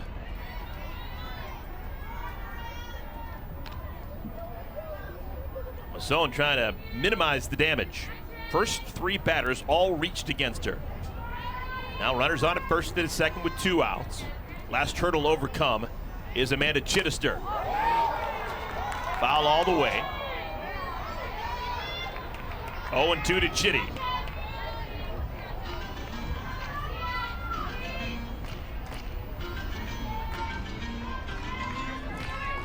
Chitty needs some points here. Came into today 2nd on the leaderboard. So far through the first 3 innings, she's got 10 points. She singled her first time up. It was an infield single. Team Chidester hasn't won any of the first 3 innings. So those 10 points is all that she has. And she's fallen behind Haley McCleney by 46 now.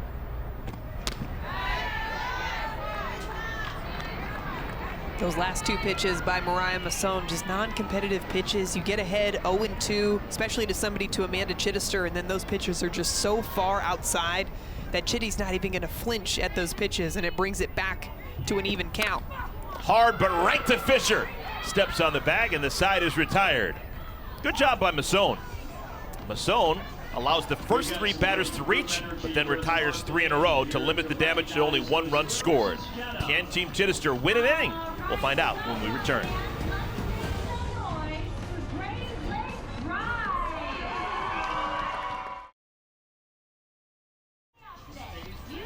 It's the bottom of the 4th inning. It's been all Team McCleney. Team Chidester trying to win an inning for the first time. They need to hold Team McCleney scoreless.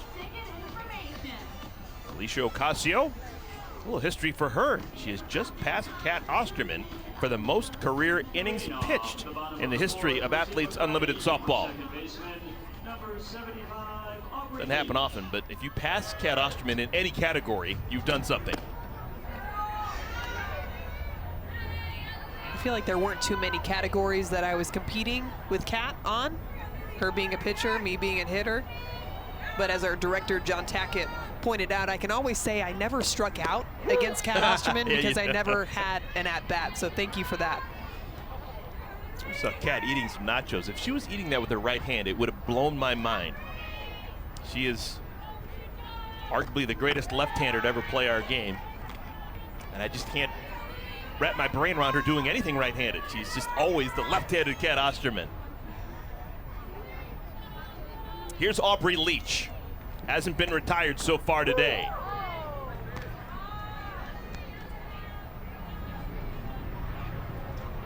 Leach in law school, wants to get into contract law, is that what you said? Yeah, contract law.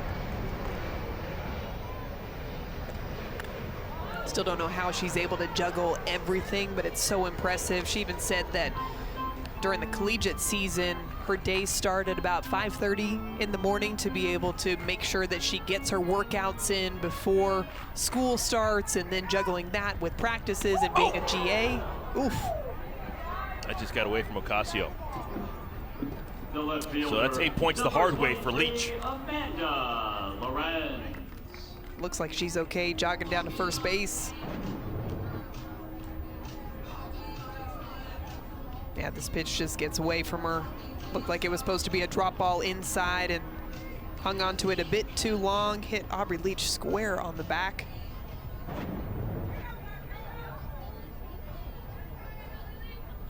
Here's Amanda Lorenz. She has kind of had an extreme weekend. She was 0 for 5 with a bat in her hands until her last at bat when she swatted a 3-run homer.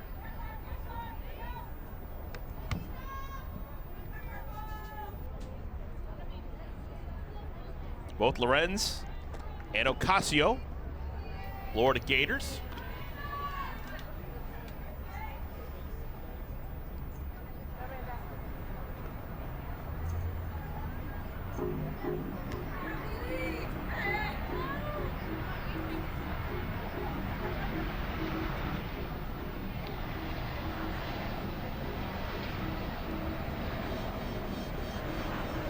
Madison, there's always this air of secrecy when there's a meeting between a pitcher and a catcher, and frequently gloves are used to cover someone's mouth.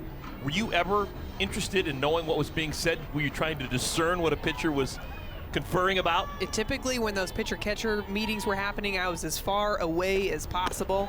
Let them do their thing in the circle, try to figure out how they want to attack all these batters, and I happily sat back at my shortstop position, maybe went over to second base or third base to talk to my infielders, but for the most part, that is all between the battery. 2 balls and 2 strikes to Lorenz.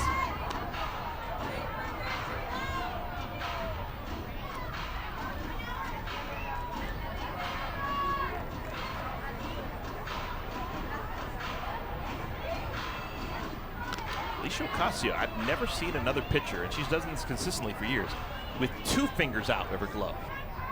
It's rare to see a pitcher with 1 finger out, but to have 2 fingers out is unicorn stuff. Yeah, it just must be a comfort thing for her. I always played with just 1 finger out, but yeah, she's got 2 of them out. Did you feel like having 1 finger out of your glove when you were playing shortstop helped you, or was it just something that you saw other people do and you chose to do? I think it was a comfort thing too. A lot of times when I first started out and my finger was inside the glove, playing with it inside the glove, when I would go to catch a ball, every once in a while it would hit me right on that index finger and then my finger would blow up. So I was like, all right, well, I'll just put it on the outside. That way when I caught the ball, there was a little bit more cushion when I was receiving. Although speaking of gloves, I really like Alicia Ocasio's glove and all the colors that she has on it. Fashion forward.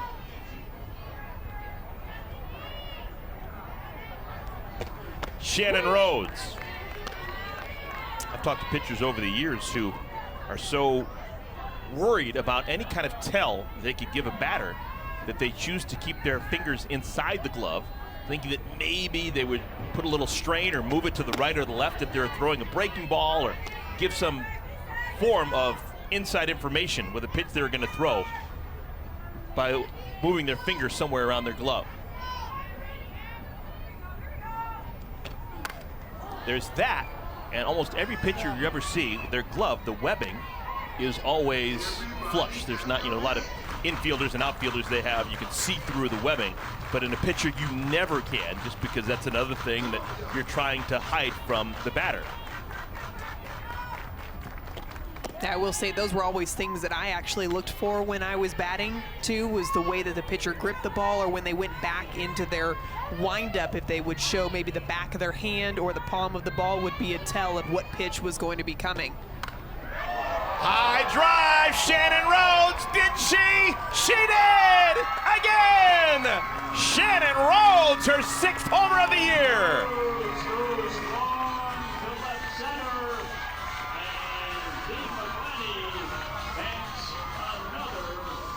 Good golly, it's another inning win for Team McCleney. And Team McCleney is just all over these off-speed pitches. Shannon Rhodes, we saw her hit an off-speed pitch out yesterday, and she does it yet again. This one a bit more up in the zone than the home run we saw yesterday.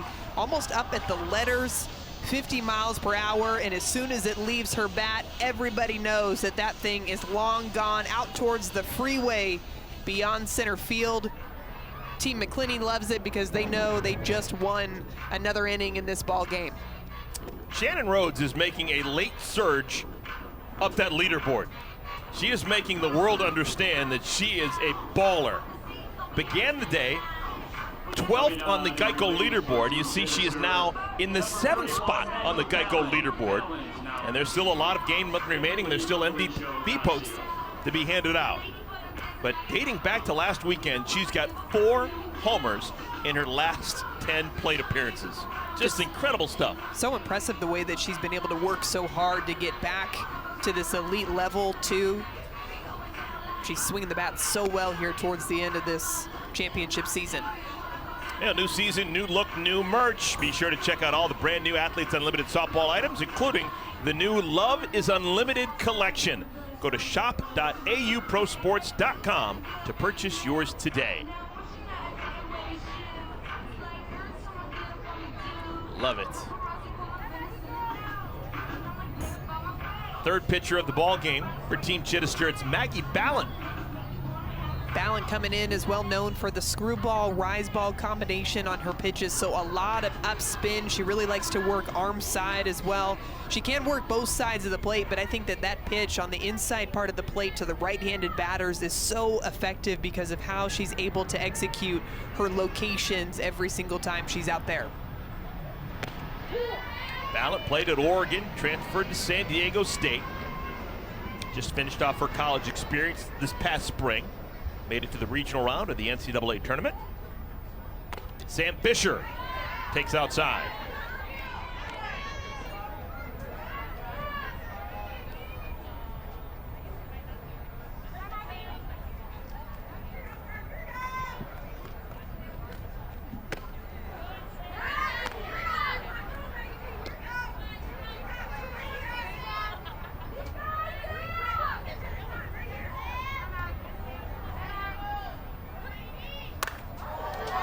Drive. It's going to be playable. Andrews.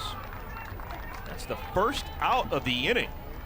The DP, number 46, Mia Davidson. All right, Mia Davidson next in line. She homered back in the 2nd inning. Look at this swing and the point of contact too. She does such a good job of keeping her head on the ball the entire time. She utilizes her lower body. Her hands are so quick through the zone. Driving that one 255 feet over that center field wall. Home runs, of course, good for 40 points on that leaderboard. Trying to work her way on up. 92 collegiate homers for Mia Davidson at Mississippi State. 3 times All SEC, 2018 SEC Freshman of the Year.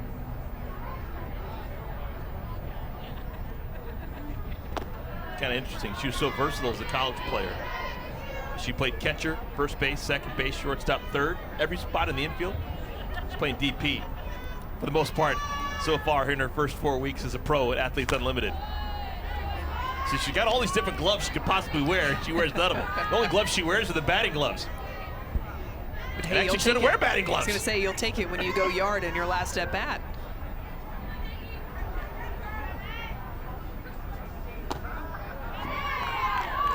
Ballin walks Davidson.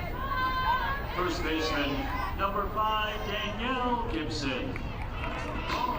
Danielle Gibson 1 for 2 today. It'll be interesting to see how Maggie Ballant throws to Danielle Gibson, because I think Danielle Gibson loves swinging at the rise balls, and she does such a great job of getting her bat on plane for pitches way up in the zone. So yeah, I think if you're going to throw it up in the zone, it better be way up and out of there, because we've seen her take her barrel to some pitches that are about shoulder height, if not even higher than that.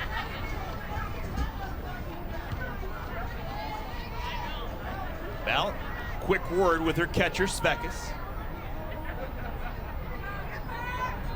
Still just 1 out here in our 4th inning.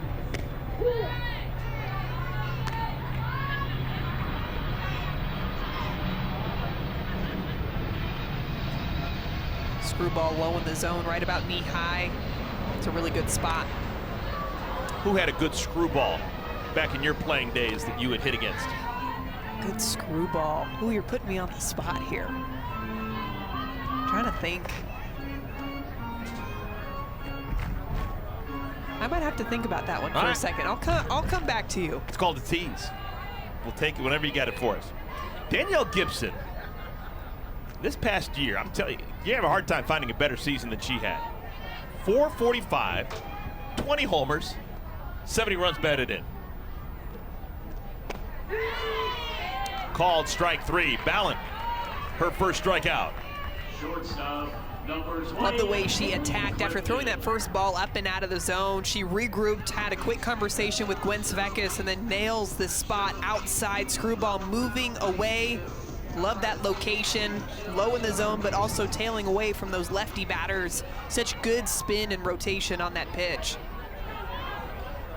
Kaylee Clifton aggressively swings at the first pitch and skies out to center field, and that will do it for the 4th inning. But 3 runs put on the board, 1 swing of the bat by Shannon Rhodes.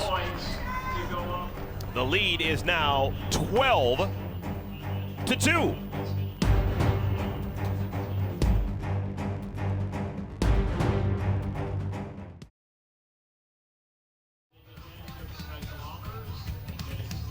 Yeah, the ball has been flying around the ballpark. We already have 15 combined runs. The home run ball has been a thing so far today.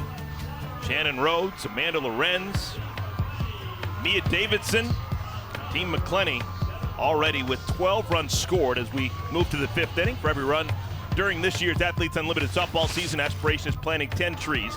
Heading to week 4, 1,990 trees have been committed this season thanks to Aspiration's support. Shannon Rhodes, 6 homers, 4 weeks into the season. That's a rookie. Half her hits at AUX in San Diego were the home run ball, and she's spraying the ball all over the field too. Hitting the ball to right field, to left field, and that's really the sign of a good hitter, is their ability to not just hit the ball just to one spot every single time, but be able to hit a variety of different pitches. And somebody else who's been doing a great job of that too is the batter that we're seeing up at the plate right now, and Kelsey Harshman. We saw that highlight package of her ability to go with outside pitches, but she's also got quick hands. She can turn on something, but it makes it really difficult for these pitchers to try to figure out how they want to pitch to somebody like Harshman, because she's so good on the outside part of the plate. Popped up, shallow left. Lorenz makes the play. Harshman is now 0 for 3 in our ball game. First out of the 5th inning. Our second Week 2 NFL preseason game is Monday. The Falcons taking on the Jets, 8 Eastern, 5 Pacific on ESPN, ESPN Deportes, and the ESPN app. Steve Levy, Lewis Riddick, and Dan Orlovsky have the call. Laura Rutledge there as well. Coverage begins 7 Eastern, 4 Pacific with a special edition of Monday Night Countdown. TV Tory Vidalis. Walked her last time up. That was against Mariah Masson, who's rolling right now.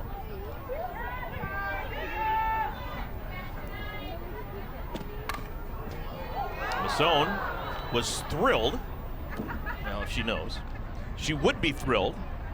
She's only given up 2 earned runs so far in the ball game. She's allowed 3, but only 2 have been earned. Last inning, because of the error made by Amanda Lorenz and a lot of different things moving around, that run that scored was not considered to be an earned run, which would have been a -10 against her. Nice off-speed pitch.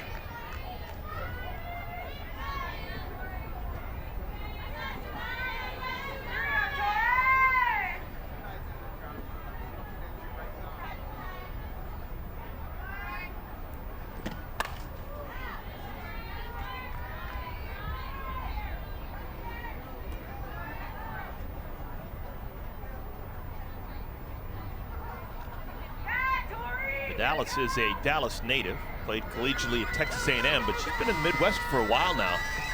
Before playing here for 3 seasons, she spent a summer playing National Pro Fast Pitch in Cleveland. A team called the Cleveland Comets. Underneath the glove of Gibson, Leach! Johnny on the spot. Man, she's everywhere she needs to be. Aubrey Leach. So much fun to watch.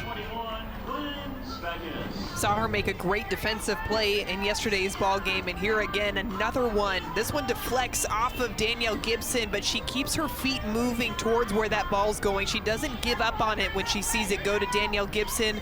She sticks with it, fields it, and then fires it over to first base to get Tory Vidalis out.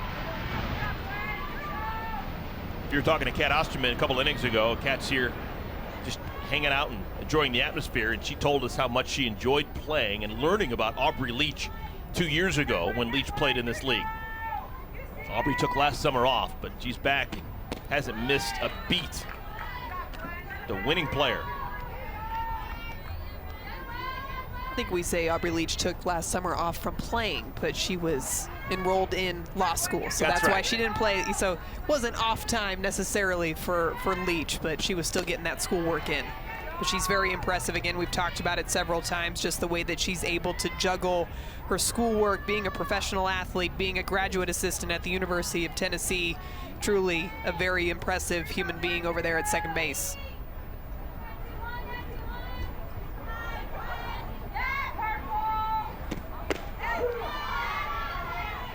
3-1 to Svekis.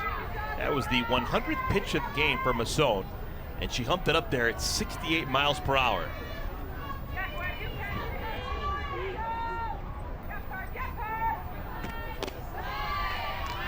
Now, Gwen Svekis, second time that she has walked in our ball game. 2-out base runner for Team Chidester.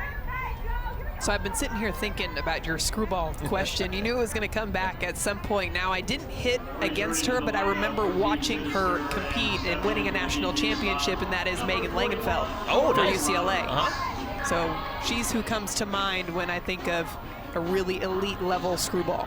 Good. It's worth the wait. Had to think about that one for a second. Charlotte Morgan, one of the facilitators this weekend. I think this is just a procedural thing. No, we're going to have a pinch runner. Rachel Lewis is going to run at first base. She replaces Svekis, at least give Gwen an opportunity to put on her catcher's gear. Always a nice luxury. Jordan Roberts.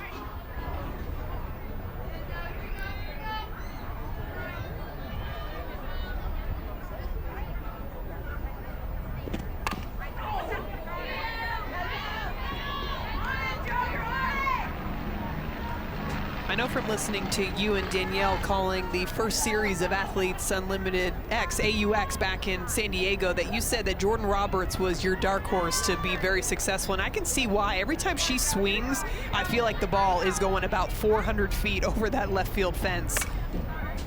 Right side, you better try someone else. Aubrey Leach does not make any mistakes at second base. Roberts is retired. It's another goose egg put up by Team Chidester. Really nice pitching performance, Mariah Masson.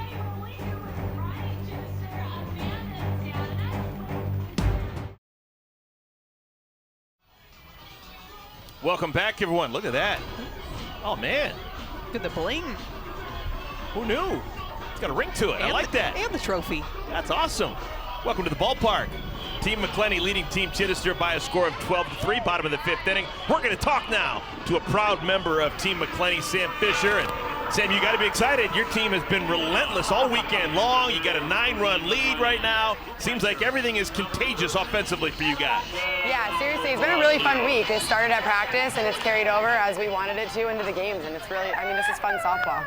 I feel like we can see Kaylee Clifton sitting behind you, but overwhelming. You guys all talked about how she was your pick to click this weekend, and it has come to fruition. Seriously. What was it again that you guys were seeing in practices and in games that led you to think that she was going to have a breakout weekend? Honestly, she's just been right there, and so her and I actually talked a little bit, the two of us, about just a little bit of like a timing piece, because her swing has been there, her pitch selection selection has been there, and those are really, really challenging to have there. And just that timing piece, and she just unloaded on that ball yesterday, and she's looked so good today, unloaded on another one, but she's just a great teammate. So, you know, it's really easy to root for her and feel it for her.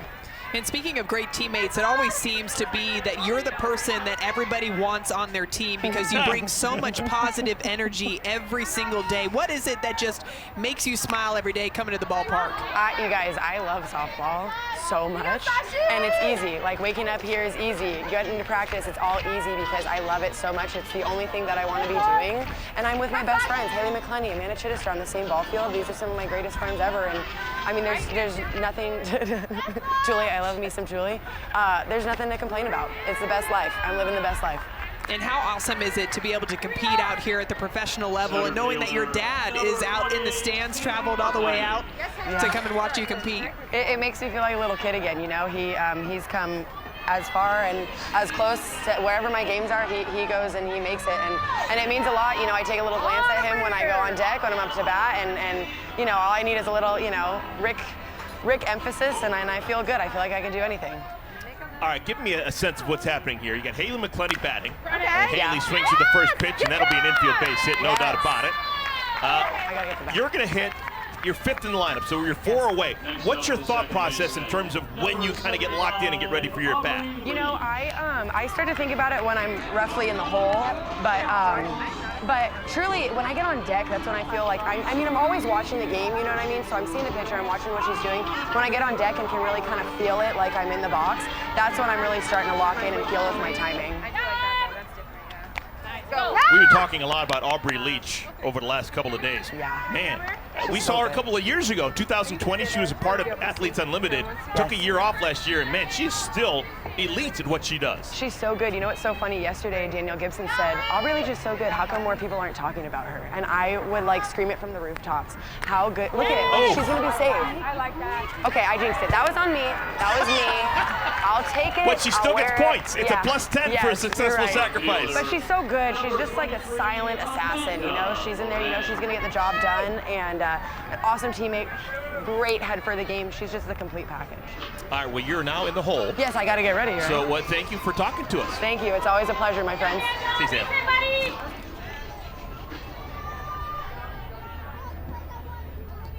Here's Amanda Lorenz. You got a runner on at 3rd, 2 outs, bottom of the 5th inning. We've got inning points on the line. If Haley McCleney scores from 3rd, it'll be another +10 for Team McCleney. Lorenz fouls it away. Back in the 2nd inning, 3-run homer for Amanda. You just felt that Amanda Lorenz was due for a big swing, and this is an off-speed pitch that's outside, up in the zone, that she drives down to deep center, 259 feet. Good for 40 points on that leaderboard. One of the toughest outs up at the plate because of how good and how confident she is in her abilities to hit the ball with 2 strikes, and we saw a great example of that back in the 2nd inning.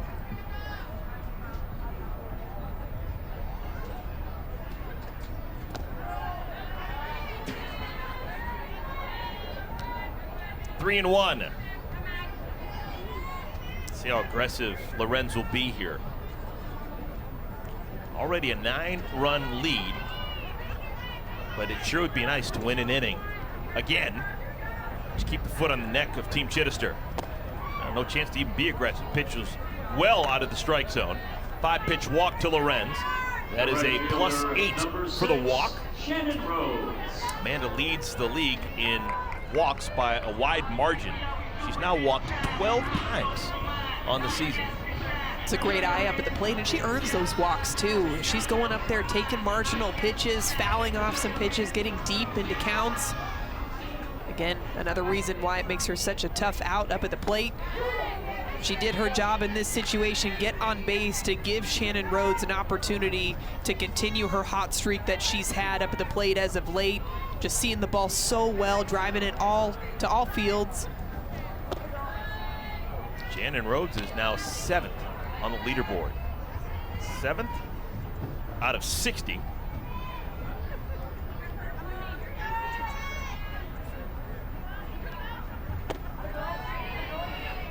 Rhodes began the day 12th, so she's jumped up 5 spots. Remember, she's a rookie.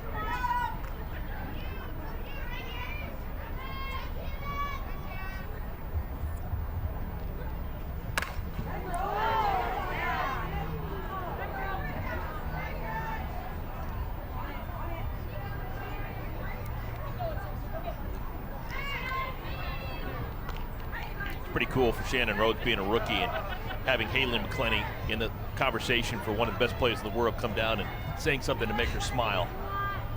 Pretty cool. Smoked but foul.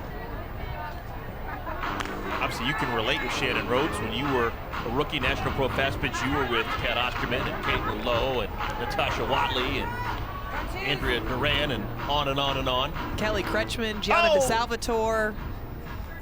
How did I forget Kretschman? Softly to Ballon. Side is retired, so neither side able to score a run here in the 5th inning. That means the 6th inning will be worth 20 points when we come back.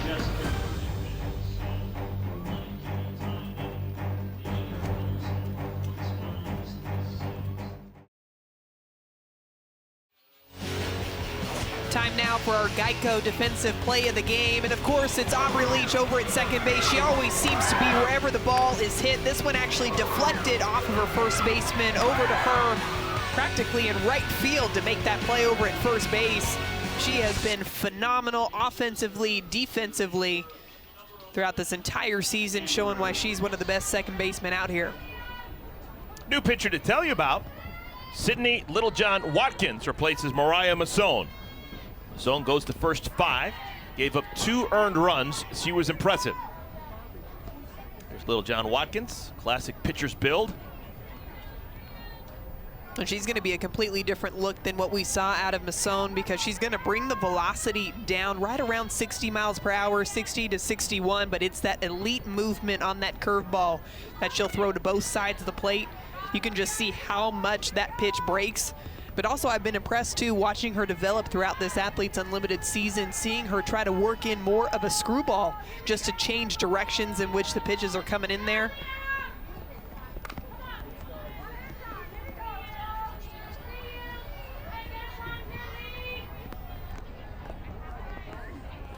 Well, she is up there with Alyssa Denham. Had that complete game win yesterday as the tallest pitchers with Athletes Unlimited, both north of 6 feet.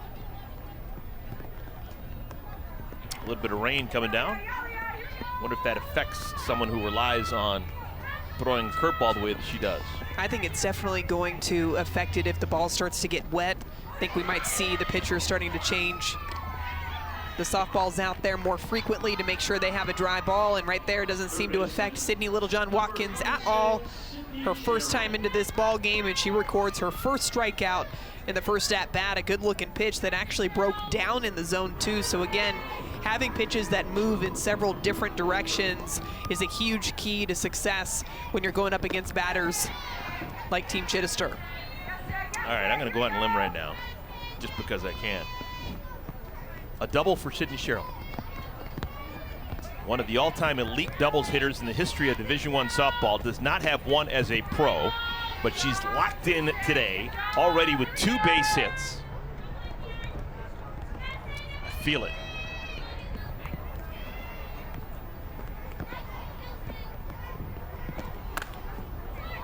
Down the left field line, Lorenz! Did she hold on? She did! What a play, Amanda Lorenz, with raindrops in her eyes.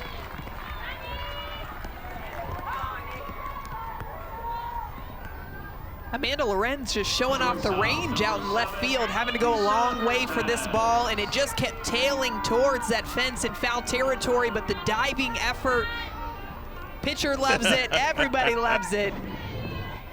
It's a great play by Amanda out in left field. It's a 12-3 game, but with Athletes Unlimited, everything counts. Every moment is tracked.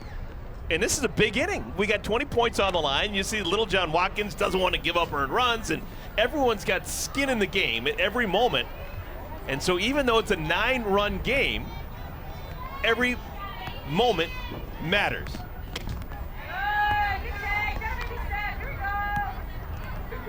Here's Anissa Ortez, her 4th at bat of the ball game. 1 for 3 with an RBI back in the 2nd inning for Ortez. There's that breaking ball. Beautiful.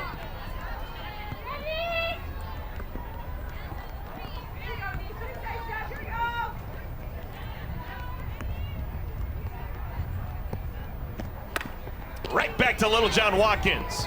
1, 2, 3 for Little John Watkins coming out of the pen. Amanda Lorenz, how do you do? Defensive play of the game.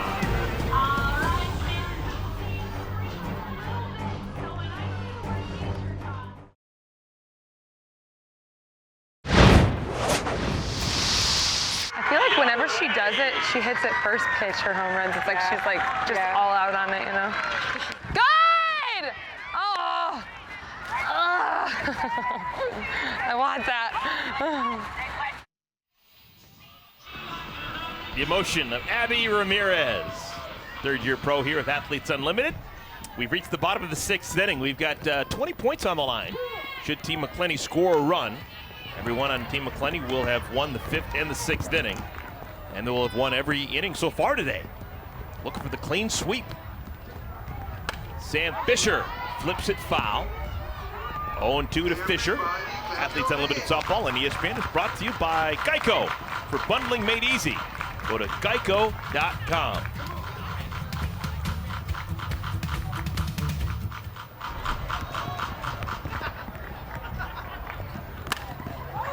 Got a little bit of rain coming down here, and Maggie Ballant in the circle saying, this is why I went to Oregon.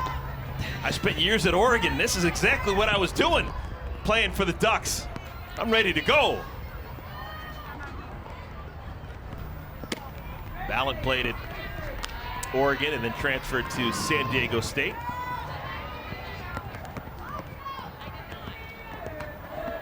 I think we forgot to tell our crew that they needed to come with gloves to be able to man the cameras this week. There's been several balls hit towards them, but they're doing a fantastic job. Well, we are here in Chicago, home of 16-inch softball, where you don't use a glove. And so I'm sure a lot of these camera operators, they probably got gnarly fingers because they're Chicagoans. You ever seen slow pitch? 16-inch Chicago-style softball? I have not. I feel like I'm missing out. Well, you would know you've met someone who played it when you shake their hand, because you got the fingers going north and south and east and west. But it's a mushy ball that you actually don't swap out. Like, you play with the ball, and it's relatively hard to begin, but then you hit it, and you hit it, and you hit it, and the game progresses. And by the 5th and the 6th inning, it becomes mushier and mushier. Wow, okay. Yeah, and you actually never use gloves either. It's a Chicago thing, like deep dish pizza. One of the reasons why softball has been such a success here, women's professional softball over the years with the Chicago Bandits, National Pro Fast Pitch, and all that other kind of stuff, is because Chicagoans are all raised playing softball. A lot of different varieties. Sam Fisher draws the leadoff walk.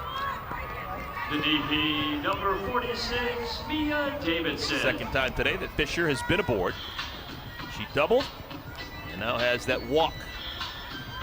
Here's Mia Davidson. 1, 2, 3. You can see that rain just starting to come down a little bit more. This is where the pitchers really have to focus on grabbing the seams, making sure that the ball is as dry as possible before they go to release that pitch. You can see Maggie Ballant really working with that rosin that's back there in the circle. Did it affect you as a hitter when the rain was coming down? It didn't affect me at all as a hitter, but I always kind of got the feeling that the pitchers were having a little bit more difficulty getting grip on their pitches, so the pitches might be going in different directions than they were when the game started when it wasn't raining. So that was just something that was in the back of my mind, but I definitely think that it is to the pitcher's disadvantage when it starts to rain, and right there, that one getting away from Gwen Svekis. A lot of times you might see a pitcher with a towel in their back pocket or just something to try to keep their hand as dry as possible. And of course, softball players, no strangers to having to play with a little bit of rain out there, but again, it's so difficult for these pitchers to make sure that they're getting a good grip on those seams. 1-2 to Davidson.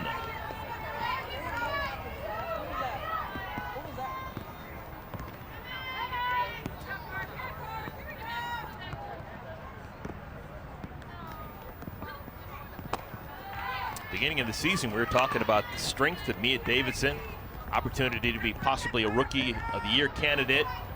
And she's looked the part. She's got 3 homers, including one earlier today. But Shannon Rhodes, another homer. She has got 6 homers. This is a gapper. That's going to get down. It's going to be another inning win for Team McCleney. A double by Mia Davidson plates Fisher, and it's another plus 20 for everyone on Team McCleney. Team McCleney just seems to have quality and productive at bat, one after another. Sam Fisher leads off this inning with a walk, advances into scoring position on a wild pitch, and then Mia Davidson comes up with the clutch double out to center field to score Sam Fisher. Again, just quality at bat, one after another, passing the bat along to their teammate, passing along that knowledge and communicating constantly throughout the game. It's so important for these players in this league because of how many pitching changes there are.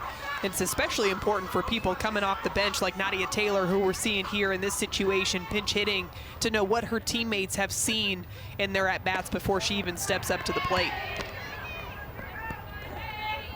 Here's Nadia Taylor. First opportunity today with a bat in her hands. She's replacing Danielle Gibson in the order. Pros pro, Nadia Taylor. 5 years, National Pro Fast Pitch, now her 3rd year with Athletes Unlimited. She's the best athlete in the family, and that's saying something. She's got a brother who plays in the NFL. Her brother Patrick Taylor. Remember the Green Bay Packers organization, all everything running back at Memphis back in the day. But he only played one sport in college. Nadia played 2. Not only softball playing at Texas, but also spent a season as a basketball player at Texas, did Nadia Taylor. Here's Kaylee Clifton. She's been just on fire this weekend. An off-speed pitch up and inside, and she gets her barrel underneath it, lifting it out past the bleachers, out left field, 257 feet. Exit velocity of 71 miles per hour. We heard Sam Fisher talking about just how good her pitch selection was. It was just a matter of her being on time for pitches, and she has figured it out this weekend. Into right field, it's carrying. Vidalis makes the 2-handed catch. Vidalis has not played a lot of outfield in her career, but she's looked like a natural so far this weekend. I think it was the magic of being mic'd up with us before she made her first catch out there in right field, and right there taking her first step, drop step back towards the wall. Secured that one for out number 1. Looks like we might see another pinch hitter in here for Team McCleney. Yeah, Riley Bayless getting an opportunity.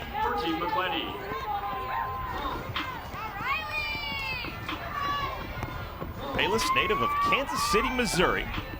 Played at Oklahoma State after going to junior college. Man, what a junior college experience she had. 2-time National Junior College Player of the Year in consecutive years. Listen to its batting average. 576 and 621. Wow. I've never heard of a batting average that starts with a 6. Unbelievable.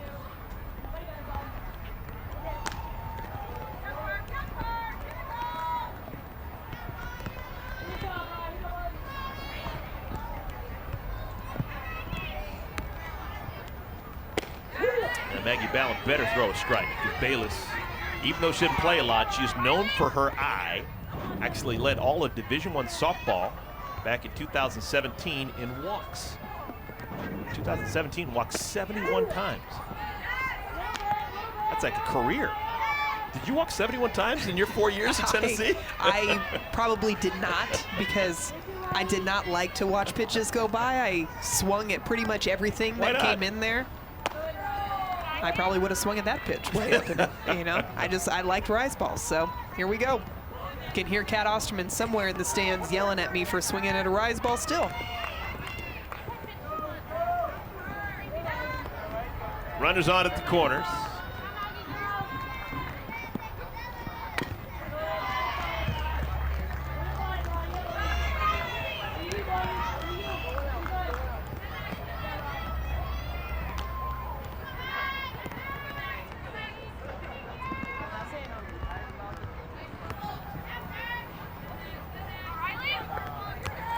Riley Bayless didn't play yesterday. She gets a chance to play today. It's rain late in the game. She's got to lock in.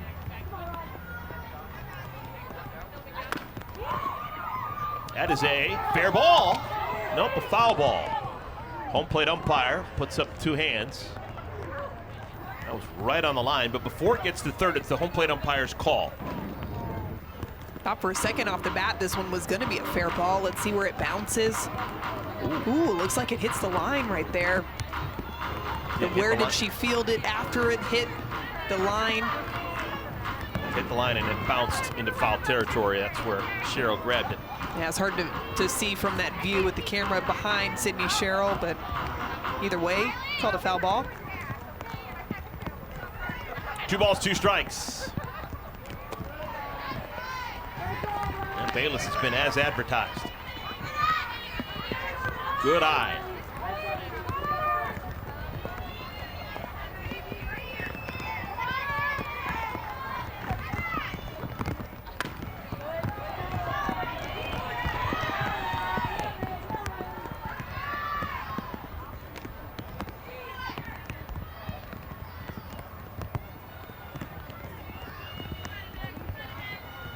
Three balls and 2 strikes. Team McCleney's already run the inning. They've won the first 6 innings. That's a guaranteed plus 60 for everyone on Team McCleney.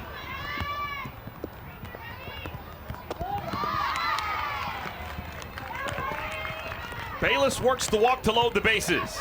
Center fielder, number 28. Coming up tonight on ESPN2 and the app, our next WNBA playoffs first round matchup. It's the Mercury taking on the top-seeded Aces, 9 Eastern, 6 Pacific, in their best-of-3 series. The Aces currently on top, 1-0. Haley McCleney never takes an at-bat off. We're late in the game, maybe in different levels of softball, 13-3. Put the bat on the ball and move on, but McCleney can't afford to do that.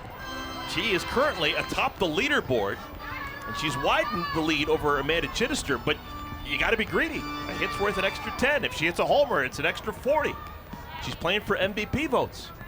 Yeah, and that's one of the things that makes this league so exciting. Of course, we just took a look at the Geico leaderboard right there, but every little thing matters. Every single moment, every single play, every single pitch matters here at Athletes Unlimited. So for here, a really big at-bat for Haley McCleney. Of course, she wants to extend her team's lead, but also to try to rack up some of those individual stat points to keep herself at the top of that leaderboard.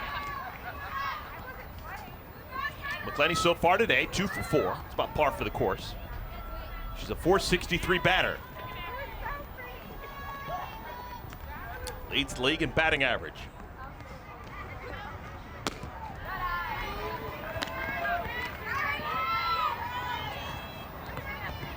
Three runners on, Davidson, Gibson, and Bayless. All 3 rookies.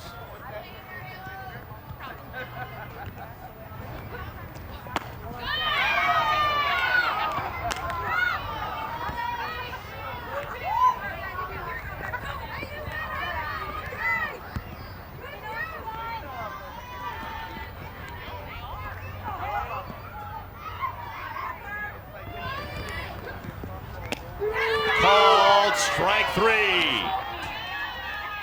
Second out of the inning. Good pitch by Ballard.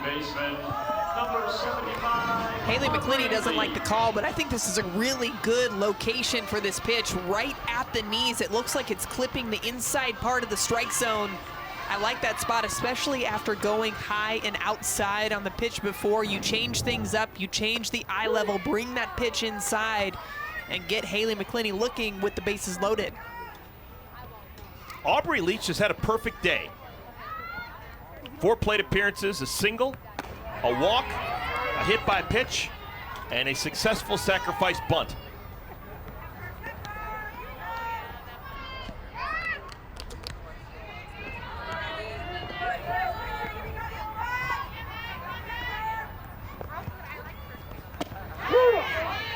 It's almost like Leach is asleep standing up when she's so calm in the batter's box. She is so calm. But her eyes are so fierce as they're staring back at the pitcher.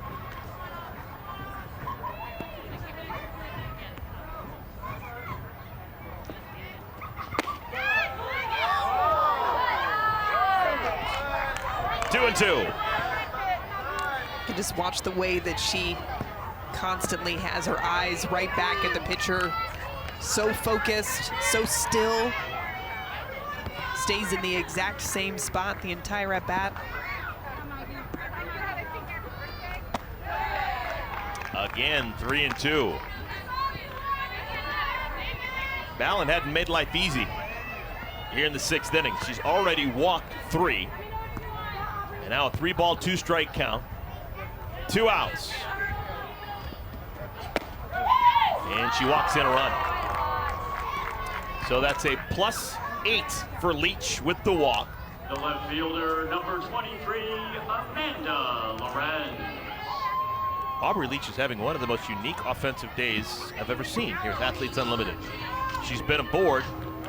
Well, she hadn't been retired officially. She did have the sacrifice, but she got points for that. She's got 2 walks, hit by pitch, single. Lorenz swats this to center field, and Rose, did she? Oh, she dropped it at the last moment. And Andrews is hurt.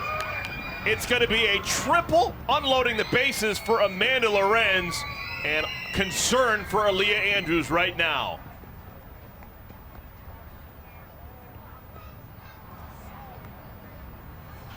She had it in her glove until that violent collision with the wall.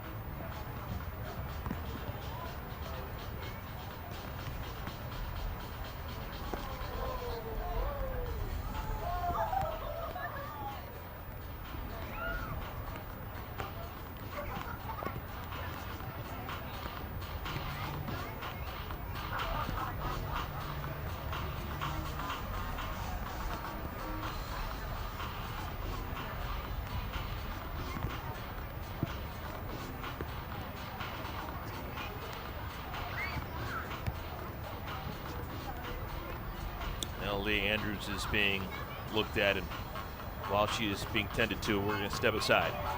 We'll be back in a moment.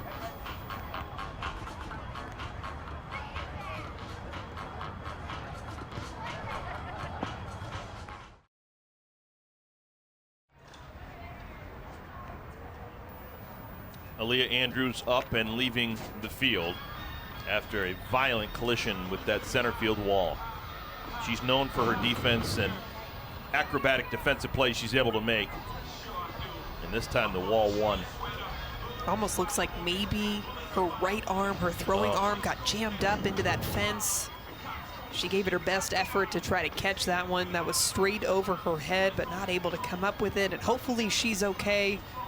Saw her walk off the field, and she's being replaced in center field by Nicole Rangel-Mendez. But all thoughts with Aaliyah Andrews. Hopefully she's okay. When we get an update, we will pass it along. It has been a 5-run 6th inning for Team McCleney. Shannon Rhodes makes it a 6-run inning for Team McCleney. The third baseman, number 52, Sam Fisher. Out number 3 has been hard to get for Maggie Ballin.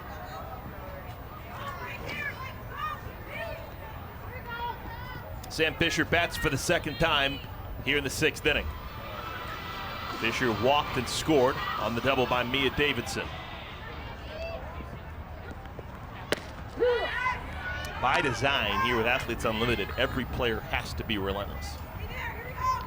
Even when you're leading by 15 runs, you just have to continue to try and do positive things for your team and yourself.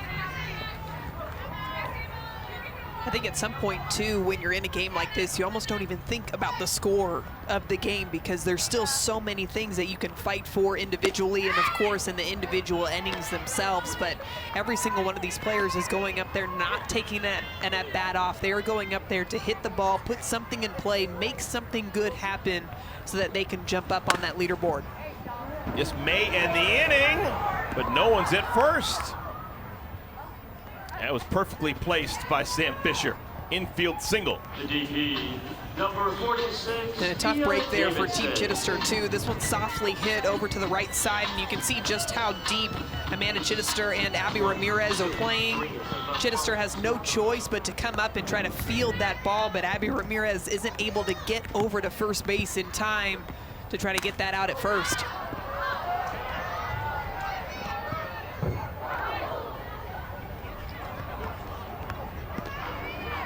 Second time today that Team McCleney has batted around.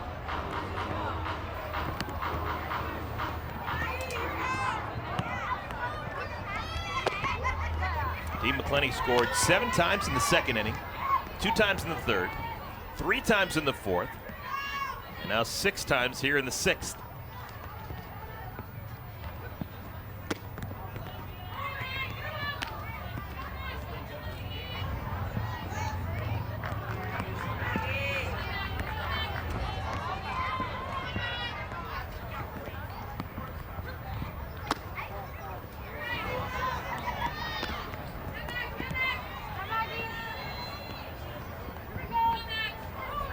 Maggie Ballin has really had to work. 84 pitches. She came on 2 innings ago. More damage.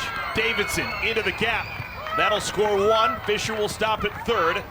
That is the second double of the inning for Mia Davidson.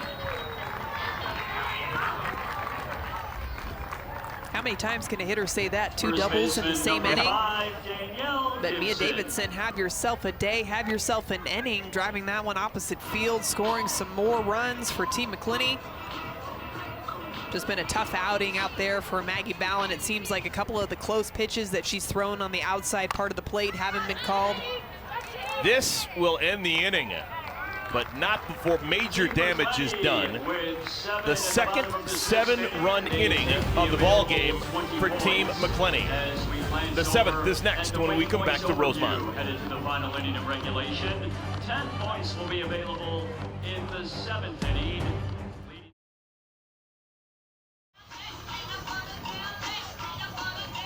Look at that, 19 runs scored for Team McCleney.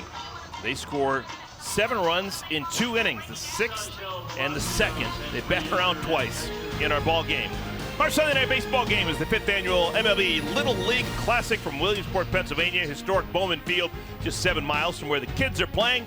It's the series finale between the Red Sox and the Orioles, 7 Eastern, 4 Pacific on ESPN, with a special Kids Cast edition over on ESPN2. Our coverage begins at 6 Eastern with baseball tonight. Sunday night countdown on ESPN and the ESPN app. Abby Ramirez leads things off against Sidney Littlejohn Watkins. Abby so far today is 0 for 3. She's put the ball in play 3 times. Nothing to show for it. I was just checking my phone and someone was asking me, Madison Shipman, Eric, it seems like you've been around a little bit. Who are your 4 favorite players you've seen over the years? Not necessarily best, but just your favorite players over the years. Who's my Mount Rushmore? One was in the building today. I don't know if Kat's still here, but Kat's on my list.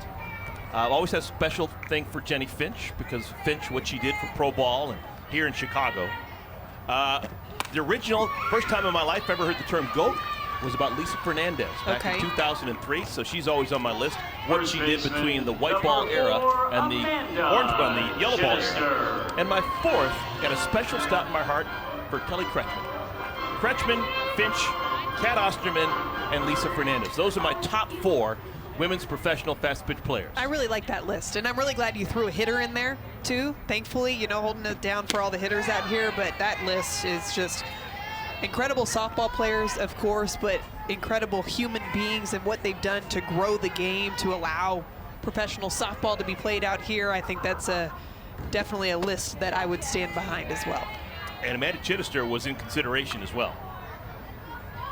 Chitty has been around a long time and sacrificed a whole bunch to continue to play this wonderful game.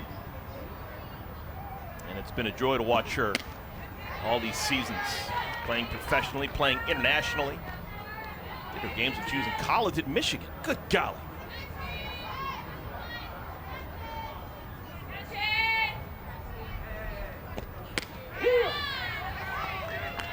Three balls and a strike. Chidester is looking for something positive. She has that first inning single. That's a +10, but those are the only points that she's picked up today. Team Chidester has not won a single inning. They've had their chances. In the second inning, they scored 2 times, only to have Team McCleney come back and score 7. In the third, they scored a run, only to have Team McCleney come back to score 3 to win the inning.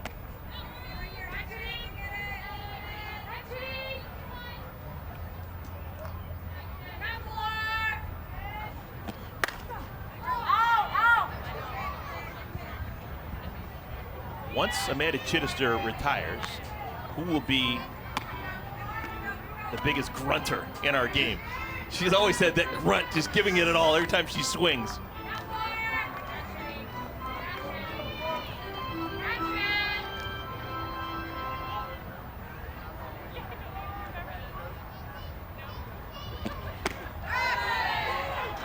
Now there's some positive production for Chidester, +8 with the base on balls. All right, here's your Geico leaderboard. Amanda Chidester still in second place, but Haley McCleney has extended her lead. She now is leading by 78. There's 60 players here with Athletes Unlimited here in 2022. Harshman, strike 1.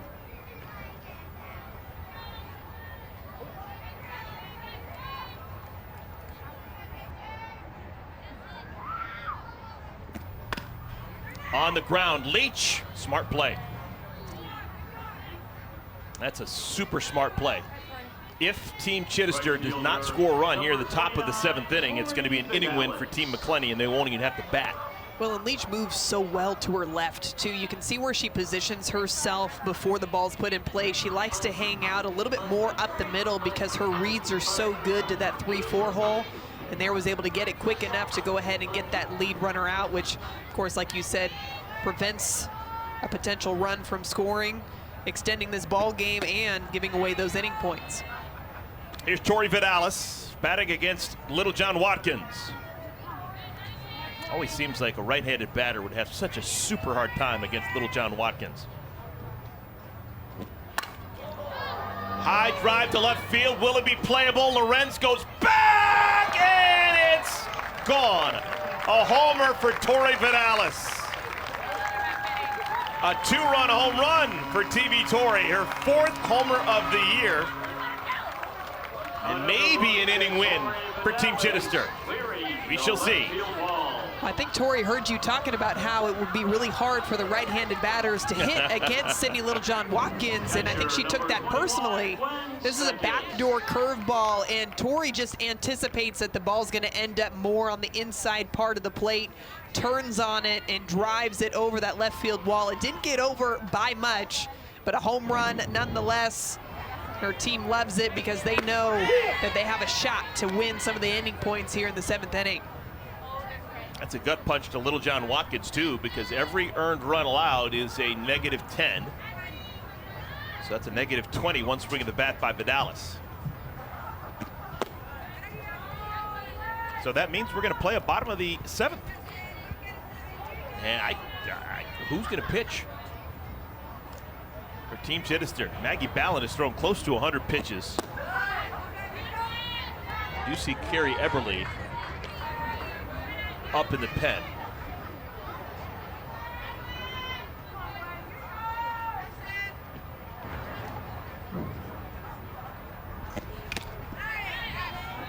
Two balls and 2 strikes to Svekis.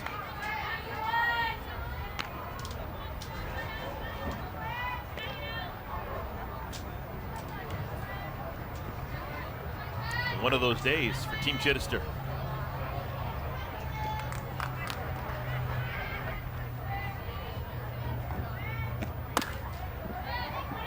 Fisher. Side is retired, but a potential inning win for Team Chidester. A 2-run home run by Tory Vidalis. Can they hang on and win at least 1 inning?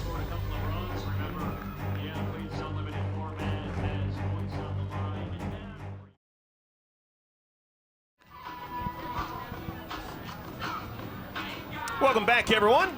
Saturday at the ballpark, first of 2.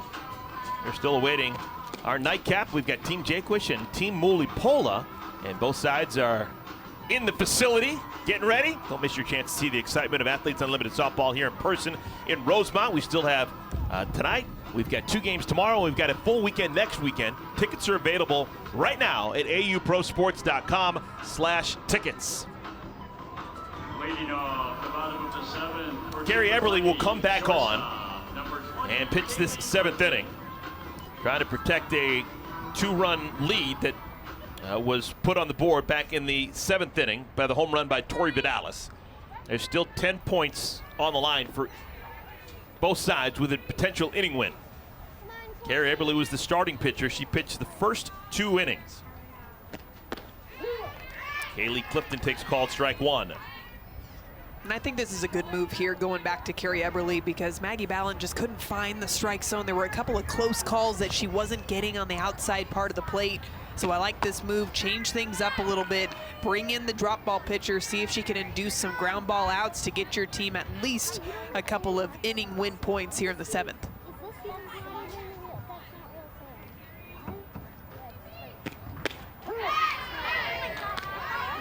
Ball and 2 strikes to Clifton.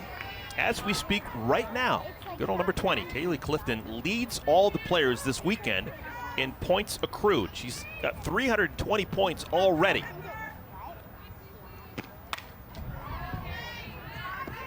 Clifton came into this weekend 50th out of 60 players on the leaderboard. She had 1 hit in her first 18 at-bats this season. But after back-to-back strikeouts yesterday, she hit a homer to win the ball game yesterday. She doubled in a run back in the 2nd inning. She had a 2-run homer in the 3rd. He truly has changed her season around in the last 24 hours. It's always amazing, too, with the sport of softball, how sometimes it only takes that 1 hit or that 1 swing, finally getting a ball to fall, and then all of a sudden the floodgates open and the ball just looks like it's a beach ball coming in there. Vidalis can't make the play. That's going to be extra bases for Clifton. That'll be an extra plus 20 for Clifton. The catcher. What a game. Number 13, Sasha Palacios. Just another really nice swing, too, on a pitch that's outside a drop ball. We talk a lot about how that pitch is moving down in the zone, so you have to anticipate where it's going to end up. But Clifton, again, perfectly on time. Line drive out to right field. Easy stand-up double. Here's Sasha Palacios. All right, so the way this works is because 2 runs were scored by Team Chidester in the top of the 7th inning, all Team McCleney needs to do is score 2 times this half inning to win the inning. All they need to do is tie to win the inning. So should Palacios get a hold of one here and jump the yard, the game would be over. We're playing for the final 10 inning points available. We know the Team McCleney's going to win. Everyone's going to be a plus 50, but we're playing for inning points.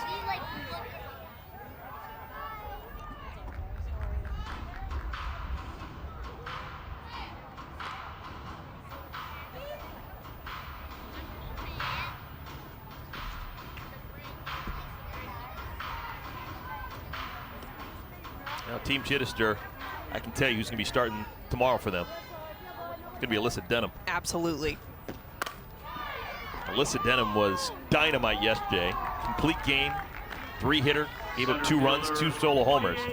That was the pitching performance that they got yesterday. Today, they've had 3 different pitchers and haven't had a ton of success. Yeah, I think we were wondering if we were going to see Alyssa Denham again today, see if she was going to throw back-to-back days, but it looks like they're trying to see if she can throw another complete game on Sunday, because I know you and I talked about it.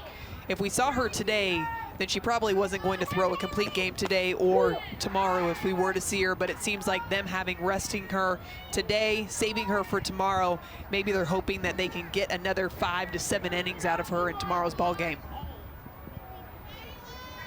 Haley McCleney.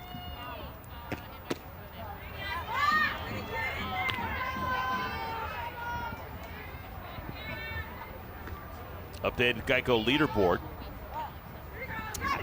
You know, we've seen so much, and there have been so many hitting stars for Team McCleney.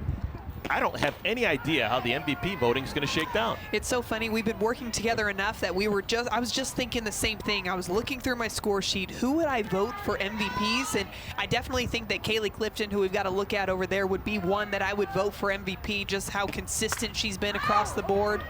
Another one that comes to mind is Aubrey Leach and the at-bats that she's had, the plays that she's made defensively. Then you got to throw Amanda Lorenz in there too. Her Shannon Rhodes. Shannon Rhodes. It's going to be hard to pick. Mia Davidson with a homer and 2 doubles. And then you got Mariah Masson, who was really the only pitcher that we've seen today who was close to airtight. This will drive in a run. It's an out at first. There are now 2 outs. Bases are clear as Clifton scores the 20th run of the game. It's a new record in the history of Athletes Unlimited softball. 20 runs in a game.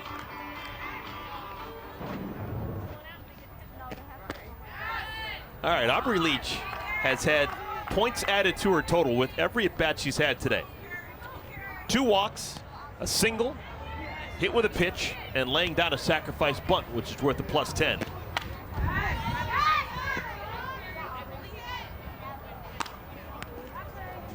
Aubrey Leach is in 11th place, 11 out of 60 players.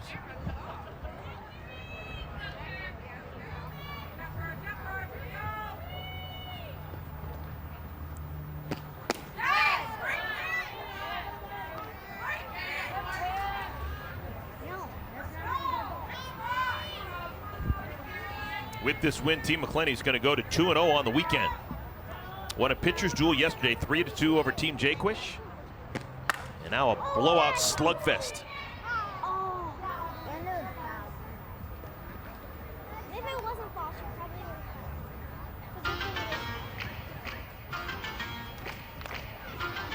Team Jaquish, Team Mulipola. We're expecting those 2 pitchers warming up to be our starters. Peyton St. George, left part of your screen. Taylor McQuillan, right side.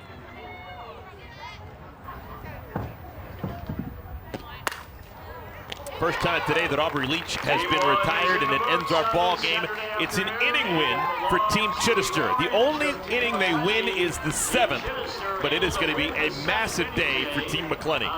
They win 6 of the 7 innings. They win the game. Just there in win points, that is going to be a +110 for everyone on the roster. Just an impressive offensive performance by Team McCleney, putting up 20 runs, winning 6 of the 7 innings that we saw today. Just impressive all the way around, top to bottom. That's a team that's firing on all cylinders. We're waiting on win points as our Geico leaderboard is going to be updated. And then we will have, a little bit later, we'll tell you about it in our second game, updated totals when we have the MVPs added in. And there's your win totals. They go in there. Haley McCleney extends her lead by over 100. That is now 118 points. She leads Amanda Chidester. Sure hope you enjoyed it. We got another one coming your way on ESPN2. Team Jaquish, Team Mulipola. But for now, for Madison Shipman, for Key Michael, I'm Eric Collins saying goodbye and see you in a moment from Rosemont.